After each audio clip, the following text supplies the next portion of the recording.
बंदी छोड़ सतगुरु रामपाल जी परमेश्वर जी की जय हो। परम पिता परमात्मा सारी सृष्टि के रचनहार कुल मालिक असंख्य ब्रह्मांडों के स्वामी जगत गुरु तीनों लोकों में प्रवेश करके सबका भरण पोषण करने वाले राजाधिराज आत्माधार नाथों के नाथ देवों के देव महादेव सर्वेश्वर महेश्वर मृत्युंजय अजरो अमर आदि अनादि सनातनी प्रभु जगत पिता जगदीश्वर श्री श्री 1008 की उपाधि के वास्तविक अधिकारी अकाल मूर्त शब्द स्वरूपी राम वासुदेव सर्वगतम ब्रह्म परम पूज्य प्रथम पूज्य परम संत परम पुरुष परम धनी परम दयालु सत्य कबीर हक्का कबीर अल्लाहु कबीर अल्लाहु अकबर बाखबर अल्लाह ताला जगत के तारणहार जगत के मुक्तिदाता जगत के जगन्नाथ हारे के सहारे हिंदुओं के राम मुसलमानों के अल्लाह सिखों के वाहिगुरु ईसाइयों के मसीह दया के सागर दयानिधि करुणा के सागर करुणानिधि स्वयंभू परिभू संकट मोचन कष्ट हरण मंगल करण दुख भंजन अविगत कबीर निर्विकार निर्विषम परमात्मा अलय अलेख सतगुरु आदि अनादि सतगुरु असली मर्यादा पुरुषोत्तम असली राम असली कृष्ण असली घनश्याम असली मुरारी राजाओं के राजा महाराजाओं के महाराजा शहंशाहों के शहंशाह सम्राटों के सम्राट भगवानों के भगवान अल्लाहों के अल्लाह मसीहाओं के मसीह सच्चे वाहिगुरु बाबाओं के बाबा पीरों के पीर सेठों के सेठ जगत सेठ सावड़सा सेठ सर्वगुण संपन्न अनंत कोटि कलाओं के स्वामी अनंत कोटि ब्रह्मांडों के नायक योगियों में महायोगी ध्यानियों में महाध्यानी सिद्धों में परम सिद्ध ज्ञानियों में तत्व ज्ञानी ब्रह्म ज्ञानी महाज्ञानी परम ज्ञानी सर्वश्रेष्ठ ज्ञानी विज्ञानी युवा कबीर समरथ कबीर असमवात अमित ओजा सच्चे रहनुमा करीम अल्लाह सुभान अल्लाह दुनिया के अंतिम पैगंबर 8 सितंबर 1951 से गांव धनाना जिला सोनीपत हरियाणा भारतवर्ष की पवित्र भूमि पे प्रकट रियल कल्कि भगवान श्री नारायण साकार हरि श्री बाबा साहेब स्वयंभू संत श्रोमणी सतगुरु रामपाल जी परमेश्वर जी के चरण कमल में साध संगति से देश विदेश से जुड़े हुए हम सभी सत्सेवक भाई बहनों का अनंत कोटि दंडवत प्रणाम। सत्साही भाई और बहनों, बहुत बड़ी मेहर बहुत बड़ी दया सतगुरु रामपाल जी परमेश्वर जी की, जिनके विशेष वीआईपी आशीर्वाद से रजा से कृपा से आप और हम सभी भगत भाई बहन साध संगति से जुड़कर भक्ति मार्ग के गूढ़ रहस्यों से परिचित होते जा रहे हैं और गुरुदेव भगवान को अपना बाप मानकर अपना कबीर भगवान मानकर अपना इष्ट पूज्य देव मानकर उन्हीं के तत्व ज्ञान को आधार बनाकर उनके चरणों में अपनी आस्था को अपनी भक्ति को दृढ़ता की ओर लेकर जा रहे हैं। भाई और बहनों, ये सब कुछ इस कलयुग की बिचली पीढ़ी में सतगुरु रामपाल जी परमेश्वर जी के आशीर्वाद से साध संगति से जुड़कर ही संभव हुआ, क्योंकि ये साध संगति केवल परमात्मा कलयुग की बिचली पीढ़ी में ही रखवाते हैं, जीव को मौका देते हैं। साध संगति से जीव की उन सभी शंकाओं का निवारण होता है जो शंकाएं सतगुरुदेव भगवान के गूढ़ सांकेतिक सत्संगों को सुनकर नहीं हो पाता है। फिर साध संगति के माध्यम से परमात्मा अपनी आत्माओं को निमित्त बनाकर समारोह के माध्यम से भगत मिलन के माध्यम से या वर्तमान में जैसे परमात्मा ने विज्ञान दे दी वैज्ञानिक उपकरण दे दिए, तो जैसे हम लाइव आ रहे हैं इस प्रकार वीडियो बनाकर परमेश्वर अपने भक्तों को सद्बुद्धि देते हैं और परमेश्वर अपने उन गूढ़ सांकेतिक सत्संगों को हल्का करवा कर अपने बच्चों तक संदेशे पहुंचाते हैं। तो निसंदेह आज गुरुदेव के आशीर्वाद से साध संगति से ही हमें सतगुरु रामपाल जी भगवान की पहचान हो पाई है कि सतगुरु रामपाल जी कोई सामान्य संत या पुरुष नहीं हैं, कोई सामान्य व्यक्ति नहीं है। ये किसी माँ के गर्भ से जन्म लेकर जेल में लिपटकर आप और हमारी तरह 2 कोटि के जीवों के माफिक माँ के गर्भ से बाहर नहीं आए हैं। ये स्वयंभू हैं, ये सर्व सृष्टि को उत्पन्न करने वाला परमेश्वर है। और इन्हें मानुष समझने की गलती यदि इनसे उपदेश लेने के बाद कोई करेगा तो वो व्यक्ति युगों युगों तक कुत्ते की योनि प्राप्त करेगा। कबीर गुरु को मानुष जो गिने कर चरणा अमृत को पान ते नर नरक में जाएंगे, जन्म जन्म बने समान। वो कुत्ता बनेगा युगों युगों तक। और भाई और बहनों, कुत्ता बनने वाली प्रोसीजर से बाहर वर्तमान में सिर्फ सतगुरु रामपाल जी के मुट्ठी भर सतसेवक ही बाहर निकल पाए हैं। अन्यथा सतलोक आश्रमों से जुड़ी हुई 90% संगत, स्वयंभू सतगुरु रामपाल जी परमेश्वर जी का कलयुगी परिवार, आश्रम मैनेजमेंट, ये सभी लोग वर्तमान में भगत होकर भी, सारनाम तक लेकर भी, 20-20 वर्षों से साधना करके भी कुत्ते बनने वाली प्रोसीजर में ही आगे बढ़ रहे हैं।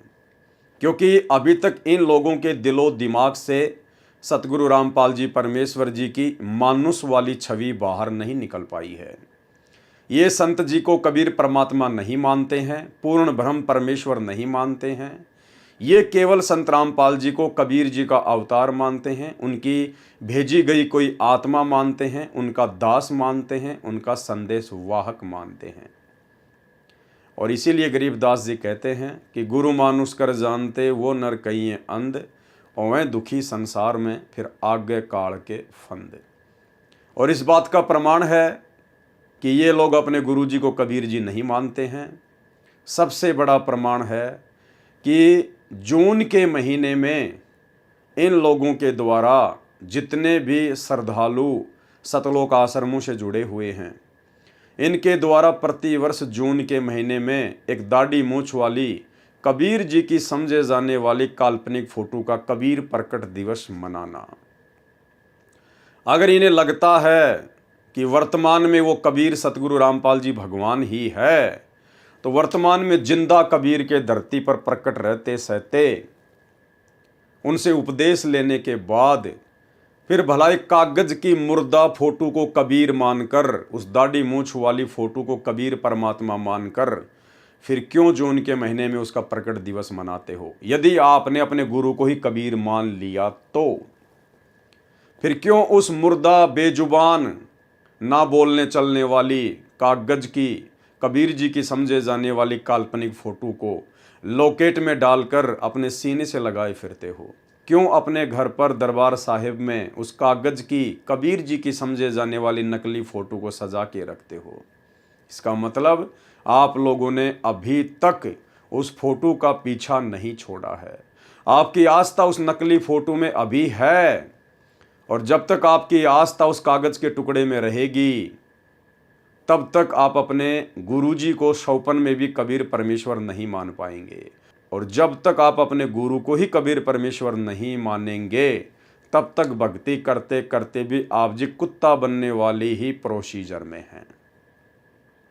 तो भाई और बहनों, बहुत बड़ी दया, बहुत बड़ी मेहर गुरुदेव भगवान की, जिन्होंने हमारी इस प्रकार की तमाम झूठी भ्रमणाओं को तोड़ दिया है साध संगति के माध्यम से। और हम जितने भी सत्सेवक भाई बहन हैं, हम अपने गुरुदेव सतगुरु रामपाल जी परमेश्वर जी के अलावा अपने घरों में, अपने दरबार साहिब में अन्य किसी की भी फोटो नहीं रखते हैं। हम केवल जयकारा भी अपने गुरुदेव भगवान का ही लगाते हैं, और इसके अलावा कबीर जी का लगाते हैं, क्योंकि स्वयं हमारे गुरुजी ही कबीर जी हैं, और वेदों में हमारे गुरुजी संत रामपाल जी का नाम कबीर जी हैं। नाम सत्य है, लेकिन वो दाढ़ी मूंछ वाली फोटो सत्य नहीं है, वो नकली है। और हम केवल ज्ञान को आधार बनाकर, गुरुदेव भगवान के हिसार जेल में रहते सहते घर को आश्रम बनाकर केवल अपनी भक्ति को निरंतर आगे बढ़ा रहे हैं। तो भाई और बहनों, ये बहुत बड़ी मेहर इस कलयुग की बिचली पीढ़ी में सतगुरु रामपाल जी परमेश्वर जी की विशेष वीआईपी रजा के बिना संभव नहीं है। और इस विशेष रजा के लिए हम गुरुदेव का जितना धन्यवाद करें उतना ही थोड़ा है।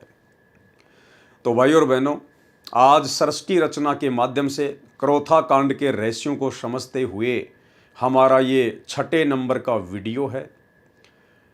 और यदि आपने 1 नंबर पार्ट से देखना शुरू नहीं किया है, यानी अभी तक आपने वीडियो नंबर 1 से लेकर 5 तक नहीं देखे हैं, तो आपको कुछ भी समझ में नहीं आने वाला है। आप ये वीडियो देखकर अपना समय ही बर्बाद करेंगे। इसलिए आपसे प्रार्थना है, यदि आप समझना चाहते हैं वास्तव में पूरे षड्यंत्र को, पूरे घटनाक्रम को, क्रोथा कांड को, बरवाला कांड को, तो आप जी ने 1 नंबर पार्ट से वीडियो देखना शुरू करना चाहिए। कल जो हमारा 5वें नंबर का पार्ट था, 5वें नंबर का वीडियो था, यदि आपने उस वीडियो को नहीं देखा है तो अब आगे का वीडियो आपको बिल्कुल भी समझ में नहीं आने वाला है, क्योंकि कल का वीडियो हमारा स्वतंत्र कर्मों को लेकर था कि स्वतंत्र कर्म क्या होते हैं और स्वतंत्र कर्म के चलते जीव भक्ति मार्ग में स्वयं के लिए भी बाधा उत्पन्न कर देता है और अपने गुरुदेव भगवान के भक्ति मार्ग में भी बाधक बन के खड़ा हो जाता है। और इसी स्वतंत्र कर्म का नतीजा था 2006 का करोथा कांड और 2014 का बरवाला कांड, और वर्तमान में बरवाला कांड के बाद से 2024 तक जिस प्रकार से संत रामपाल जी परमेश्वर जी की 90% संगत की आध्यात्मिक दृष्टि से दुर्गति की जा रही है, उनके खुद के कलयुगी परिवार के द्वारा, आश्रम मैनेजमेंट के द्वारा, ये सब कुछ उन भक्तों के अपने स्वतंत्र कर्मों का ही नतीजा है। सतगुरु रामपाल जी परमेश्वर जी से उपदेश प्राप्त करने के बाद वे हमें अपने सत्संगों के माध्यम से गारंटी देते हैं कि यदि आप पूर्णतया मर्यादा में रहोगे और मेरे द्वारा दिए गए इन भक्ति मंत्रों का जाप करोगे तो आपके जीवन में कभी भी कोई आपत्ति या कोई संकट नहीं आएगा, काल का कोई भी अटैक आपके ऊपर नहीं होगा। लेकिन भाइयों, सन 2006 में खुद संत रामपाल जी के ऊपर ही आपत्ति आ गई। सन 2014 में खुद संत रामपाल जी के ऊपर ही संकट आ गया। तो हम क्या समझे इस बात से? जो संत दूसरों को गारंटी देता है कि मेरे से उपदेश लेने के बाद और मर्यादा में रहोगे तो आप भक्तों के ऊपर भी कोई आपत्ति नहीं आएगी। हम भगत तो 2 कोटि के प्राणी हैं, 2 कोटि के जीव हैं, मिट्टी के पुतले हैं। लेकिन हमारे गुरुदेव भगवान तो स्वयं परमात्मा हैं, परमेश्वर हैं, अविनाशी हैं। फिर भला इन्होंने कौन सी मर्यादा तोड़ दी होगी जो सन 2006 में बरवाला कांड के माध्यम से उनके ऊपर आपत्ति आई और फिर 2014 में करोथा कांड के माध्यम से आपत्ति आई। भाई और बहनों, हमने इन बातों को समझना पड़ेगा। परमेश्वर जब इस काल के लोक में हम आत्माओं को निकालने के लिए आते हैं तो परमेश्वर का काल के साथ कुछ एग्रीमेंट होता है, और उसी एग्रीमेंट के तहत काल ने परमेश्वर से वचन लिया था कि परमेश्वर आप नीचे जाना, आप जीवों को केवल अपना ज्ञान समझाना, अपने भक्ति विधान के बारे में बताना, समझाना। यदि आपकी बात मान के आपको फॉलो करे, मर्यादा में रहे, केवल उसी आत्मा को आप सतलोक लेकर जाना, अन्य के साथ में जबरदस्ती ना करना। आप किसी भी आत्मा को जबरदस्ती दबाव देकर यहां से ना लेकर जाना। तो परमेश्वर ने कहा कि तथास्तु, ऐसा ही होगा। अब भाई और बहनों, वो क्या गलती थी और किसकी गलती थी जिसके चलते 2006 में करोथा कांड हुआ और 2014 में बरवाला कांड हुआ। 2006 में गुरुदेव को 21 महीने रोहतक की हिसार जेल में बैठना पड़ा और वर्तमान में पिछले 10 वर्षों से हिसार की जेल में बैठे हैं। क्या परमात्मा ने भी कोई मर्यादा तोड़ी है जिस कारण से उनके ऊपर आपत्ति आई है? भाई और बहनों, सृष्टि रचना के माध्यम से हमें ये सारी बातें समझ में आएंगी। उसी के ऊपर लगातार ये वीडियो बनाए जा रहे हैं। परमेश्वर का काल के साथ एग्रीमेंट था और परमेश्वर ने फिर आकर नीचे हमें सारी बातें बताई और परमात्मा ने हमें सावधान करते हुए कहा कि बच्चों, इस काल ने तुम्हें जो मनुष्य जीवन दिया है, जो मनुष्य जन्म दिया है, इसने तुम्हारे संचित कर्मों से 75% पाप और पुण्य निकालकर तुम्हारा ये जीवन निर्धारित किया है। उसके बाद इसने 25% स्वतंत्र कर्म के माध्यम से तुम्हारे को छूट दे दी है। स्वतंत्र कर्मों का सदुपयोग करके तुम अपने कर्म बना सकते हो और 25% उन्हीं स्वतंत्र कर्मों का दुरुपयोग करके तुम अपने जीवन में बाधा भी खड़ी कर सकते हो। और भाई और बहनों, उन्हीं स्वतंत्र कर्मों का दुरुपयोग सतगुरु रामपाल जी परमेश्वर जी के साथ में रहने वाले विशेष सेवादारों ने सन 2006 में किया।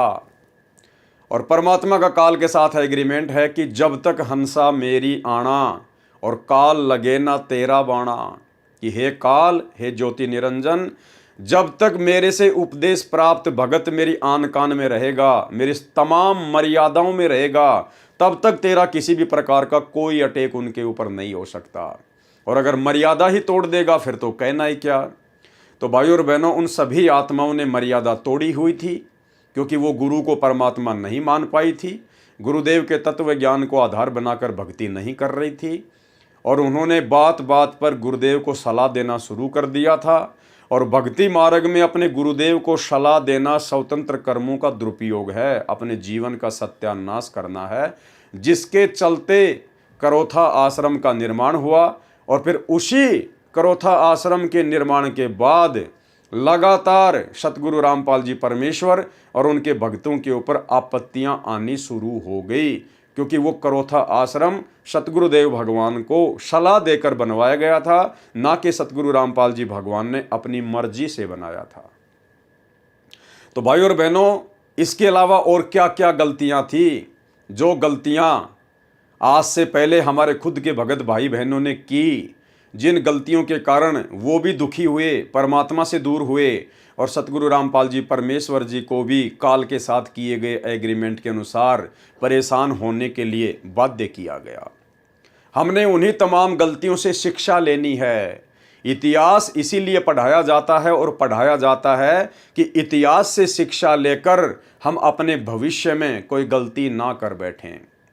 करोथा कांड हो चुका है, उसका फैसला भी आ चुका है, सब कुछ क्लियर है, लेकिन हमने इस पूरे घटनाक्रम को अच्छे से देखकर, सोचकर, समझकर शिक्षा लेनी है कि हम निकट भविष्य में इस भक्ति मार्ग में उन भगत भाई बहनों की तरह आगे कोई गलती ना कर बैठें, जिसके चलते हमारे भी जीवन का सत्यानाश हो और हमारे गुरुदेव भगवान की भी दुनिया में बदनामी हो। तो अब हम चलते हैं करोथा कांड का रहस्य नामक पुस्तक के पेज नंबर 43 के ऊपर, और इस पुस्तक के ऊपर आज हमारा ये लास्ट वीडियो है।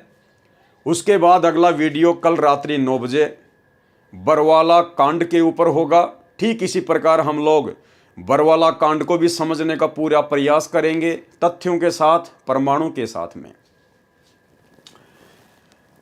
मिथ्या आरोप, यानी जब करोथा कांड हो गया था, गुरुदेव भगवान रोहतक की जेल में चले गए थे, उसके बाद में प्रिंट मीडिया और इलेक्ट्रॉनिक मीडिया के माध्यम से तमाम प्रकार की खबरें निकाली गई, कुछ झूठी तो कुछ सच्ची। क्या थी?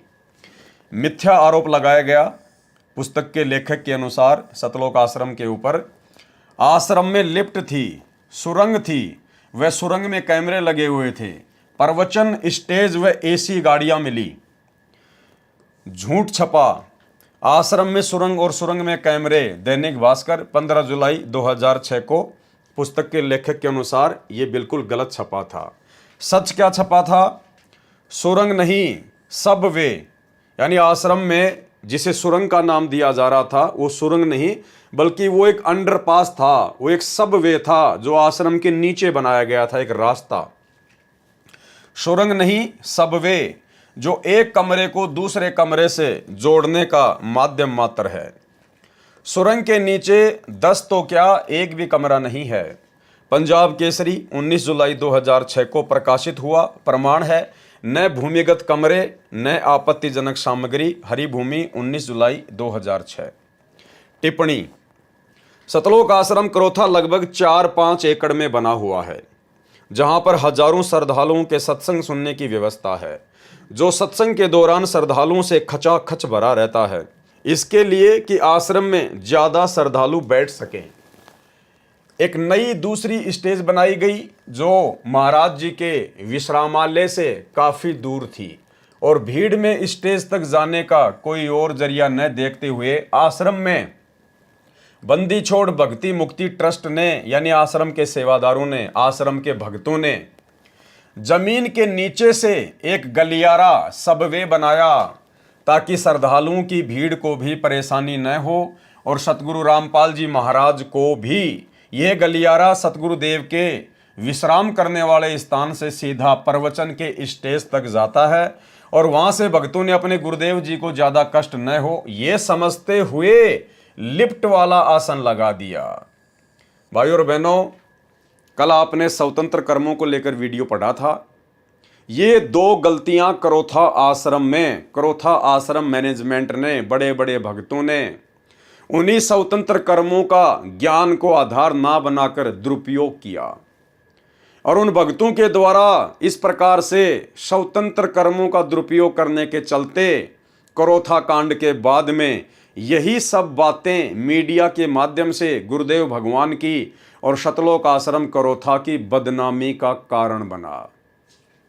क्या लिखा जा रहा है भगत विजय दास के द्वारा, जिसने पुस्तक लिखी है कि आश्रम में बंदी छोड़ भक्ति मुक्ति ट्रस्ट ने, अब बंदी छोड़ भक्ति मुक्ति ट्रस्ट तो एक डॉक्यूमेंट्स है, एक नाम है। वो बंदी छोड़ भक्ति मुक्ति ट्रस्ट जो 4 अक्षर हैं वो थोड़े ना सव्य बनाएंगे, वो तो कागज के टुकड़े हैं। तो बंदी छोड़ भक्ति मुक्ति ट्रस्ट ने, इसका मतलब है कि आश्रम के मैनेजमेंट ने, आश्रम में रहने वाले विशेष भक्तों ने, सेवादारों ने, जो गुरुदेव के साथ में रहते थे, उन लोगों ने अपनी मनमानी करते हुए अपनी सोच आधार से आश्रम में बंदी छोड़ भक्ति मुक्ति ट्रस्ट ने जमीन के नीचे से, करोथा आश्रम के नीचे से एक गलियारा सबवे बनाया ताकि श्रद्धालुओं की भीड़ को भी परेशानी न हो। और सतगुरु रामपाल जी महाराज जी भी ये गलियारा सतगुरुदेव के आराम करने वाले स्थान से सीधा प्रवचन के स्टेज तक जाता है। इन्होंने जमीन के नीचे एक सबवे बनाया, एक सुरंग टाइप एक गलियारा बनाया जो नीचे ही नीचे एक कमरे से दूसरे कमरे को जोड़ता है। और वो इन्होंने इसलिए बनाया, ये सोचकर बनाया कि जब गुरुजी अपने आराम करने वाले स्थान से भक्तों के लिए सत्संग करने के लिए स्टेज पर आएंगे तो गुरुजी को भक्तों के बीच से होके आना पड़ेगा। यानी जैसे माइयाँ और भगत अलग अलग बैठते हैं आश्रम में, तो बीच में कम से कम 10 से 12 फुट की गैलरी होती है आने जाने के लिए। तो सतलोक आश्रम करोथा मैनेजमेंट ने यह सोचकर कि गुरुजी को भक्तों के बीच से ना आना पड़े, गुरुजी सीधे अंडरग्राउंड तरीके से अपने कमरे से और स्टेज तक आ जाएं। और फिर इन्होंने और क्या गलती कर दी, जमीन के नीचे से स्टेज तक आने के लिए इन्होंने एक लिफ्ट बना दी कि गुरुजी नीचे से लिफ्ट में बैठकर सीधे अपने प्रवचन वाले स्टेज पर आ जाएं। भाई और बहनों, इसकी कोई आवश्यकता नहीं थी, कोई आवश्यकता नहीं थी इसकी। ये स्वतंत्र कर्म था, स्वतंत्र कर्म, जिसकी छूट हमें काल भगवान ने दी है कि बेटा स्वतंत्र कर्म का सदुपयोग करेगा तो भक्ति बनेगी, दुरुपयोग करेगा तो भक्ति बिगड़ेगी। अरे ये तो बहुत अच्छी बात थी भाई। 4 या 5 एकड़ में पूरा आश्रम फैला हुआ है और मुश्किल से जहां पर गुरुजी आराम करते हैं वहां से जब गुरुजी सत्संग करने के लिए स्टेज पर आते हैं तो मुश्किल से 70 से 80 या 90 मीटर की दूरी गुरुदेव को चलकर तय करनी होती है। कितनी दूरी तय करनी होती है? लास्ट 100 मीटर की दूरी मान लीजिए आप। जहां पर गुरुदेव के आश्रम करने की जगह है वहां से लेकर प्रवचन करने की जगह मुश्किल से 100 मीटर की। और यदि वो जमीन के नीचे गलियारा नहीं बनाया जाता, सुरंग नहीं बनाई जाती, तो गुरुदेव क्या करते? गुरुदेव सत्संग में पांडाल के बीच से होकर आते, अपने भक्तों के बीच से होकर आते। अरे ये तो बहुत अच्छी बात थी, ये तो बहुत अच्छी बात थी। भाई बहनों को अपने गुरुदेव भगवान के दर्शन करने को मिलते, परमात्मा के दर्शन होते, आते समय भी और जाते समय भी भक्तों के भाव बनते, कोई दंडवत करता, कोई हाथ जोड़ के खड़ा होता। ये तो बहुत अच्छी बात थी भाई। गुरुदेव को इतना छुपाया क्यों जा रहा है? वो परमात्मा तो अपनी आत्माओं के लिए आता है, उनसे प्यार करने के लिए आता है, उनकी देख रेख के लिए आता है। और हम भी तो आश्रम में इसीलिए जाते हैं कि गुरुदेव के हमें दर्शन हो सकें, अन्यथा सत्संग तो सबके घर में है। आश्रम में केवल उनके दर्शनों के लिए जाते थे भगत, उनके मुख कमल से सत्संग सुनने के लिए जाया करते थे। तो ये इन लोगों का मनमाना आचरण था स्वतंत्र कर्मों के तहत, अन्यथा 100 मीटर की दूरी कोई ज्यादा नहीं होती है। अरे परमात्मा तो गांव गांव जाकर सत्संग किया करते थे भाई। वहां पर तुमने कौन सा जमीन के नीचे सुरंग बना रखी थी कि हमारे गुरुजी को कोई देख ना ले, गुरुजी को कोई बाधा ना हो जाए? ये केवल इन भक्तों की अपनी सोच थी। जबकि सतगुरु रामपाल जी भगवान तो करोथा आश्रम बनने से पहले बसों में बैठकर उनको बैठने के लिए सीट भी नहीं मिलती थी। एक समय सन 1994 के आसपास में सतगुरु रामपाल जी भगवान राजस्थान के माउंट आबू में सत्संग करके वापस आ रहे थे। उस समय उनके पास में अपना कोई भी साधन नहीं था, वो रोडवेज बस में आ रहे थे और माउंट आबू से ही ब्रह्म कुमारी पंथ से एक जगदीश नाम का व्यक्ति सत्संग सुनकर वापस आ रहा था, उसी बस में बैठा हुआ था। उसने देखा कि सतगुरु रामपाल जी बस का ऊपर का जो सरिया है, जो रेलिंग है, उसको पकड़कर खड़े हुए थे। बस खचाखच भरी हुई थी। परमात्मा ने उस भगत से बातचीत करनी चाहिए। उस भगत ने कहा कि मैं तो माउंट आबू से आ रहा हूं, ब्रह्म कुमारी पंथ से। गुरुदेव भगवान ने कहा कि बेटा उस पंथ में कुछ भी नहीं है, वो काल का पंथ है। अगर वास्तव में तेरे को सत्य ज्ञान चाहिए, मुक्ति चाहिए, तो मैं करोथा आश्रम में रहता हूं, वहां पर आ जाना। कहने का मतलब भाई और बहनों, उसके बाद में उस जगदीश भगत ने नाम दीक्षा ली, वो सात संगति में भी जुड़ा, उसने अपने आप बीती भी बताई। अब आप स्वयं सोचिए, सतगुरु रामपाल जी भगवान तो करोथा आश्रम बनने से पहले बसों में भी खड़े खड़े सत्संग करने के लिए जाया करते थे, गांव गांव जाया करते थे। उस समय सतगुरु रामपाल जी परमेश्वर जी को कोई दिक्कत नहीं थी, कोई आपत्ति नहीं थी। लेकिन जैसे सतलोक आश्रम बना, लेकिन जैसे ही सतलोक आश्रम करोथा का निर्माण हुआ, उसके बाद भक्तों ने अपनी तरफ से विशेष व्यवस्थाएं करनी शुरू कर दी, मनमाना आचरण करना शुरू कर दिया। और उन्होंने जमीन के नीचे वो सबवे बना दिया, वो गलियारा बना दिया, लिफ्ट लगा दी। जबकि भाई और बहनों, ज्ञान आधार से इन सब चीजों की कोई आवश्यकता नहीं थी, ये केवल भक्तों के पैसों का दुरुपयोग करना था। और लेखक ने इसी पुस्तक में लिखा हुआ है कि सतलोक आश्रम करोथा के ऊपर 30 लाख रुपए कर्जा था, 30 लाख रुपए। तो भाई जब इस प्रकार से मनमानियां करोगे, अपनी तरफ से आवश्यकता से अधिक व्यवस्थाएं करोगे, तो कर्जा ही होगा और क्या होगा। तो भाई और बहनों, ये स्वतंत्र कर्मों का दुरुपयोग था। ये गलियारा बनाने की, ये सबवे बनाने की कोई आवश्यकता नहीं थी सतलोक आश्रम करोथा में। ये भक्तों के अपने स्वतंत्र कर्मों का दुरुपयोग था। और इन्हीं स्वतंत्र कर्मों को आधार बनाकर फिर काल ने संत समाज में, पूरे हरियाणा में, पूरे देश में 2006 में मीडिया के माध्यम से जमकर सतगुरु रामपाल जी परमेश्वर जी की बदनामी करवाई। तो ये होता है स्वतंत्र कर्मों का दुरुपयोग। और ये दुरुपयोग सतलोक आश्रम करोथा में सतलोक आश्रम मैनेजमेंट ने अपने गुरुदेव को मानुष मानकर किया। भाई और बहनों, हमने आगे इन सब चीजों का ध्यान रखना है। अगर परमेश्वर हमें इस प्रकार की कभी सेवा दें, हमारा कोई सौभाग्य जागृत हो, तो भाई और बहनों, हमने अपनी तरफ से एक कदम भी भक्ति मार्ग पर नहीं बढ़ाना है, एक कदम भी। जितना गुरुदेव भगवान ने हमें आदेशित कर दिया, निर्देशित कर दिया, केवल हमने उतना ही कार्य करना है, बाकी अपनी भक्ति। अपनी तरफ से भगत ने कोई दिमाग नहीं लगाना है, कोई डेढ़ शाना नहीं बढ़ना है। ये परमेश्वर का मार्ग है, वो अंतर्यामी है, उसको पता है कि कब क्या करना है, कब क्या नहीं करना है। परमेश्वर को सलाह देना, अपना सत्यानाश करना है। तो ये शिक्षा लेनी है आप और हम सभी भाई बहनों ने, हमारे पुराने भगत भाई बहनों की गलतियों से, कि भक्ति मार्ग में भगत की मनमानी नहीं चलती है। भक्ति मार्ग में यदि परमात्मा भगत को अपने आश्रम में रखता, अपने साथ में रखता है, तो केवल उसके शुभ कर्म बनाने के लिए रखता है। क्योंकि उन आत्माओं के संस्कार बहुत ही कमजोर होते हैं। परमात्मा उनको मौका देता है भक्ति के माध्यम से संस्कारों को मजबूत करने का, और वो आत्मा समझ बैठती हैं कि हम तो कोई विशेष आत्मा हैं, हम तो विशेष भगत हैं, जिस कारण से गुरुजी ने हमें अपने पास में रखा है। एक समय सतलोक आश्रम बरवाला में बिहार से एक 70-80 साल की बूढ़ी माई, जो पंडाल में बैठी रहती थी, दर्शनों के लिए गुरुदेव के पास लाइन में लग के गई। तो माई को भरम था। माई ने गुरुदेव से दर्शनों के समय कहा कि गुरुदेव, सबसे पहले तो यही भगत पार होंगे जो 24 घंटे आपके आगे पीछे घूमते रहते हैं, कोई बॉडीगार्ड बन के घूम रहा है। ये परमात्मा, ये तो दिन में 20 बार आपके हाथ से प्रसाद खाते हैं, दिन में 50 बार आपको दंडवत करते हैं, आप भी इनको आशीर्वाद देते रहते हो। मालिक, सबसे पहले तो यही पार होंगे। तो गुरुदेव ने माई से कहा कि माई, एक बात बता, डॉक्टर सबसे ज्यादा कौन से मरीज के पास में रहता है? ज्यादा देखभाल डॉक्टर कौन से मरीज की करता है ज्यादा? बोला जी, उसी की करेगा जो ज्यादा सीरियस होगा, ज्यादा बीमार होगा, मरने की हालत में होगा। तो बोला माई ये जितने भी भगत जो मेरे आसपास आपको दिखाई दे रहे हैं ना, ये सारे के सारे कोमा में हैं। आध्यात्मिक दृष्टि से ये तुम सबसे ज्यादा बीमार हैं। अगर मैं इनको अपने पास में ना रखूं तो काल इनको कब का उठा ले जाए। इनके संस्कार इतने कमजोर हैं।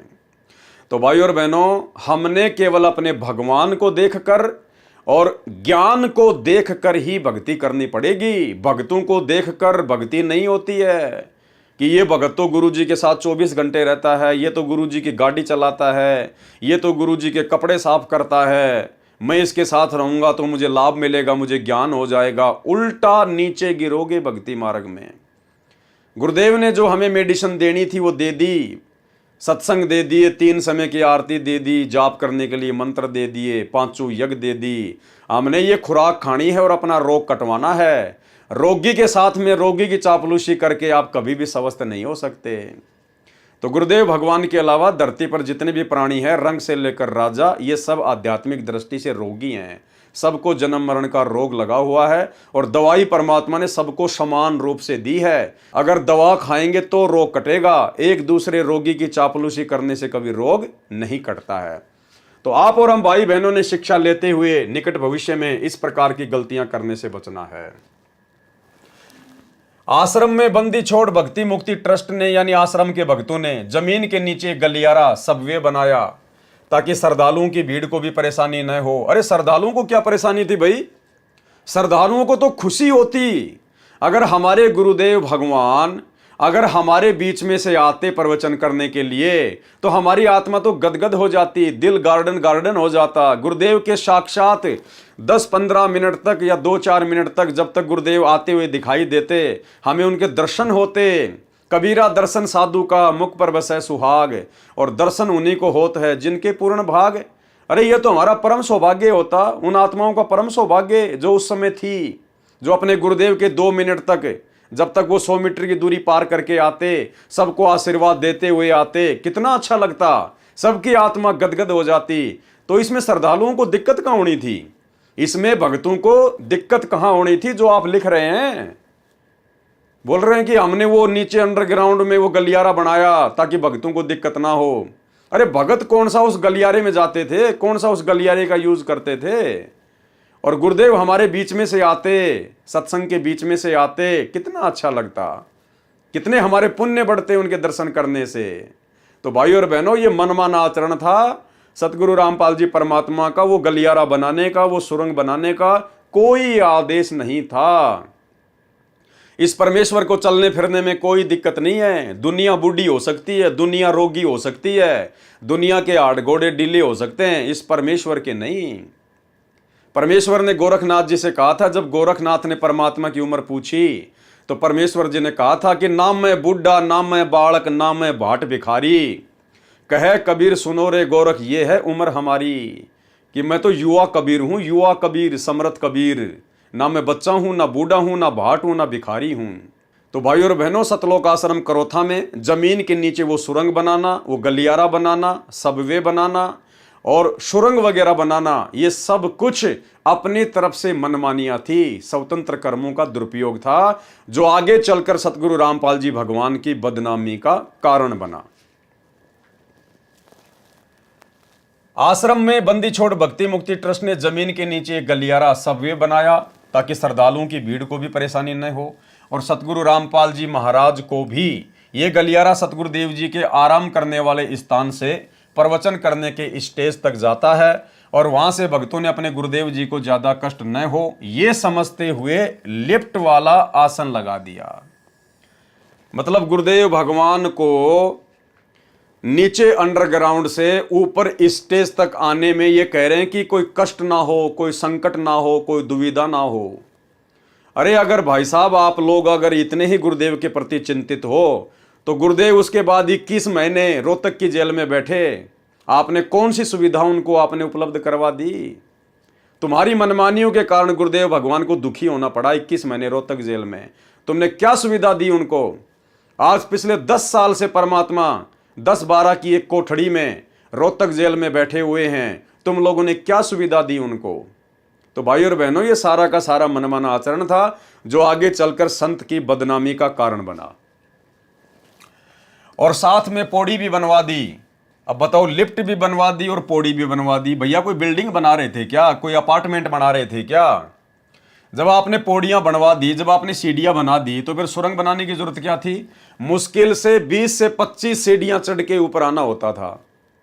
अरे वो 20 से 25 सीढ़ियां ऊपर चढ़ के तो सतगुरु रामपाल जी भगवान 2010 से 2014 तक बरवाला आश्रम में भी तो आ रहे थे। अरे बरवाला आश्रम में भी तुमने उसी प्रकार से सब कुछ बनवा रखा है, लेकिन बरवाला आश्रम में ना तो तुमने जो है कोई लिफ्ट बनाई, ना तुमने कोई गलियारा बनाया। तो बरवाला आश्रम में भी तो उसके बाद गुरुजी पौड़ियां चढ़ के आते थे, तो बरवाला आश्रम में भी लिफ्ट लगवा देते गुरुदेव भगवान के लिए। लेकिन बाद में फिर सतगुरु रामपाल जी भगवान ने मना कर दिया कि नालायकों, तुम्हारी एक मनमानी के कारण, तुम्हारी 2006 की गलती के कारण समाचार पत्रों में इस कबीर परमात्मा की कितनी बेइज्जती हुई है, कितनी बदनामी हुई है। आगे से ऐसी गलती ना करना।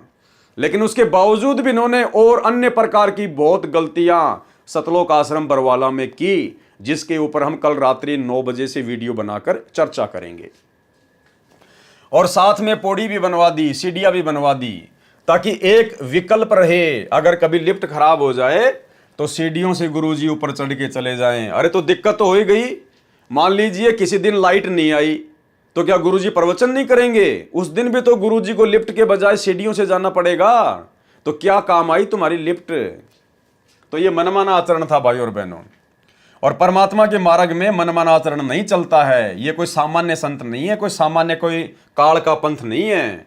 ये पूर्ण ब्रह्म परमात्मा है, सर्व सृष्टि का रचनहार है। और इसको ना समझ पाने के चलते ही जीव इस प्रकार की काल प्रेरणा से गलतियां कर बैठता है, जो गलतियां आगे चलकर जीव के लिए भी घातक होती हैं और सतगुरु के मार्ग में भी बाधा उत्पन्न कर देती हैं। सत्संग करने वाली स्टेज पर तीनों तरफ शीशे लगा रखे हैं, ताकि महाराज जी श्रद्धालुओं को तीनों तरफ से नजर आए। रात्रि सत्संग के समय सत्संग करने की स्टेज वाली शीशे की कुटिया में 500 वाट की ट्यूब रोशनी के लिए लगाई है, ताकि श्रोताओं को संत रामपाल जी महाराज स्पष्ट दिखाई दें। जिस कारण कुटिया में गर्मी अत्यधिक हो जाती है, इसलिए उसमें एसी का लगना भी अति आवश्यक है। इसमें कोई दिक्कत नहीं है।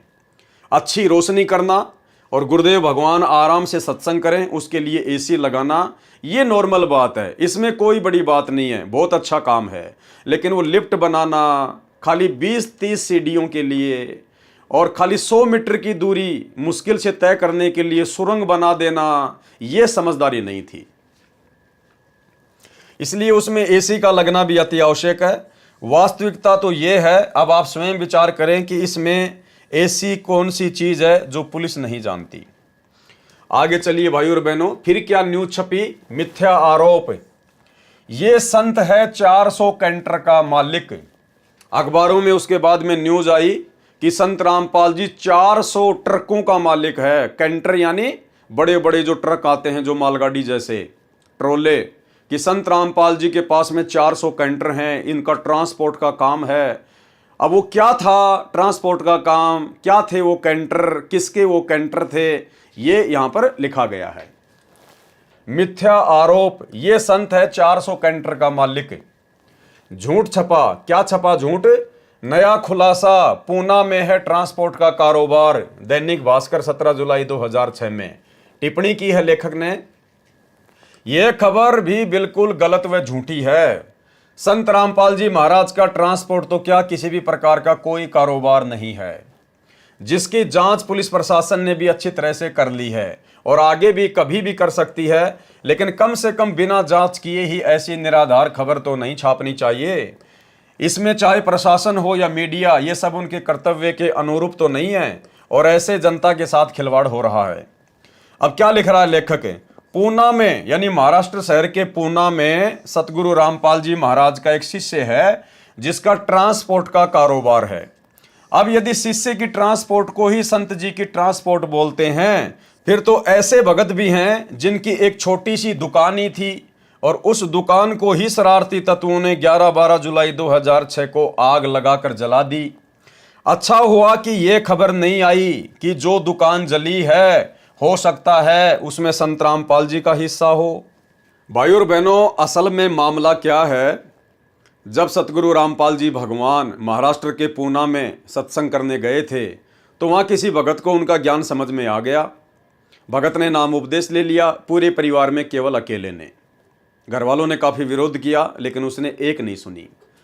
उस भगत का एक ट्रक था, एक गाड़ी चलती थी ट्रांसपोर्ट में, और जैसे ही नाम लिया कुछ दिनों बाद में उसकी गाड़ी का एक्सीडेंट हो गया। गाड़ी का इंश्योरेंस भी नहीं था, वो काफ़ी मुसीबतों में आ गया।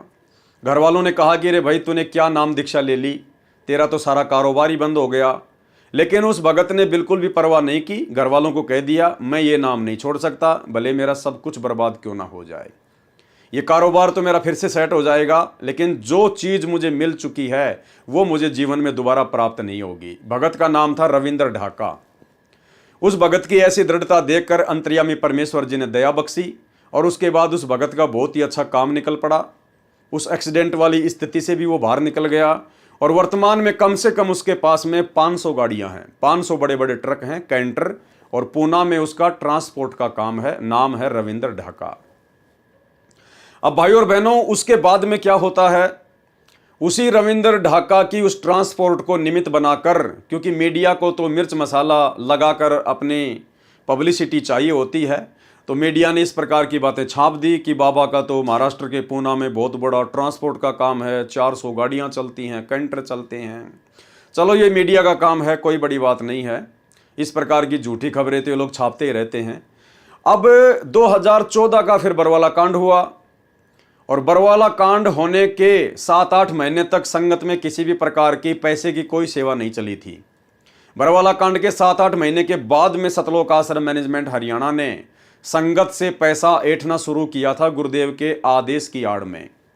और सबसे पहले इन्होंने जो संगत में पैसे की सेवा चलाई थी वो एक जमीन के नाम पर चलाई थी कि हमने बरवाला कांड से पहले बरवाला आश्रम के पास में 60 एकड़ जमीन का सौदा किया हुआ था। 32 करोड़ में 5 करोड़ हमने दे दिए थे, 28 करोड़ हमारे को और चाहिए।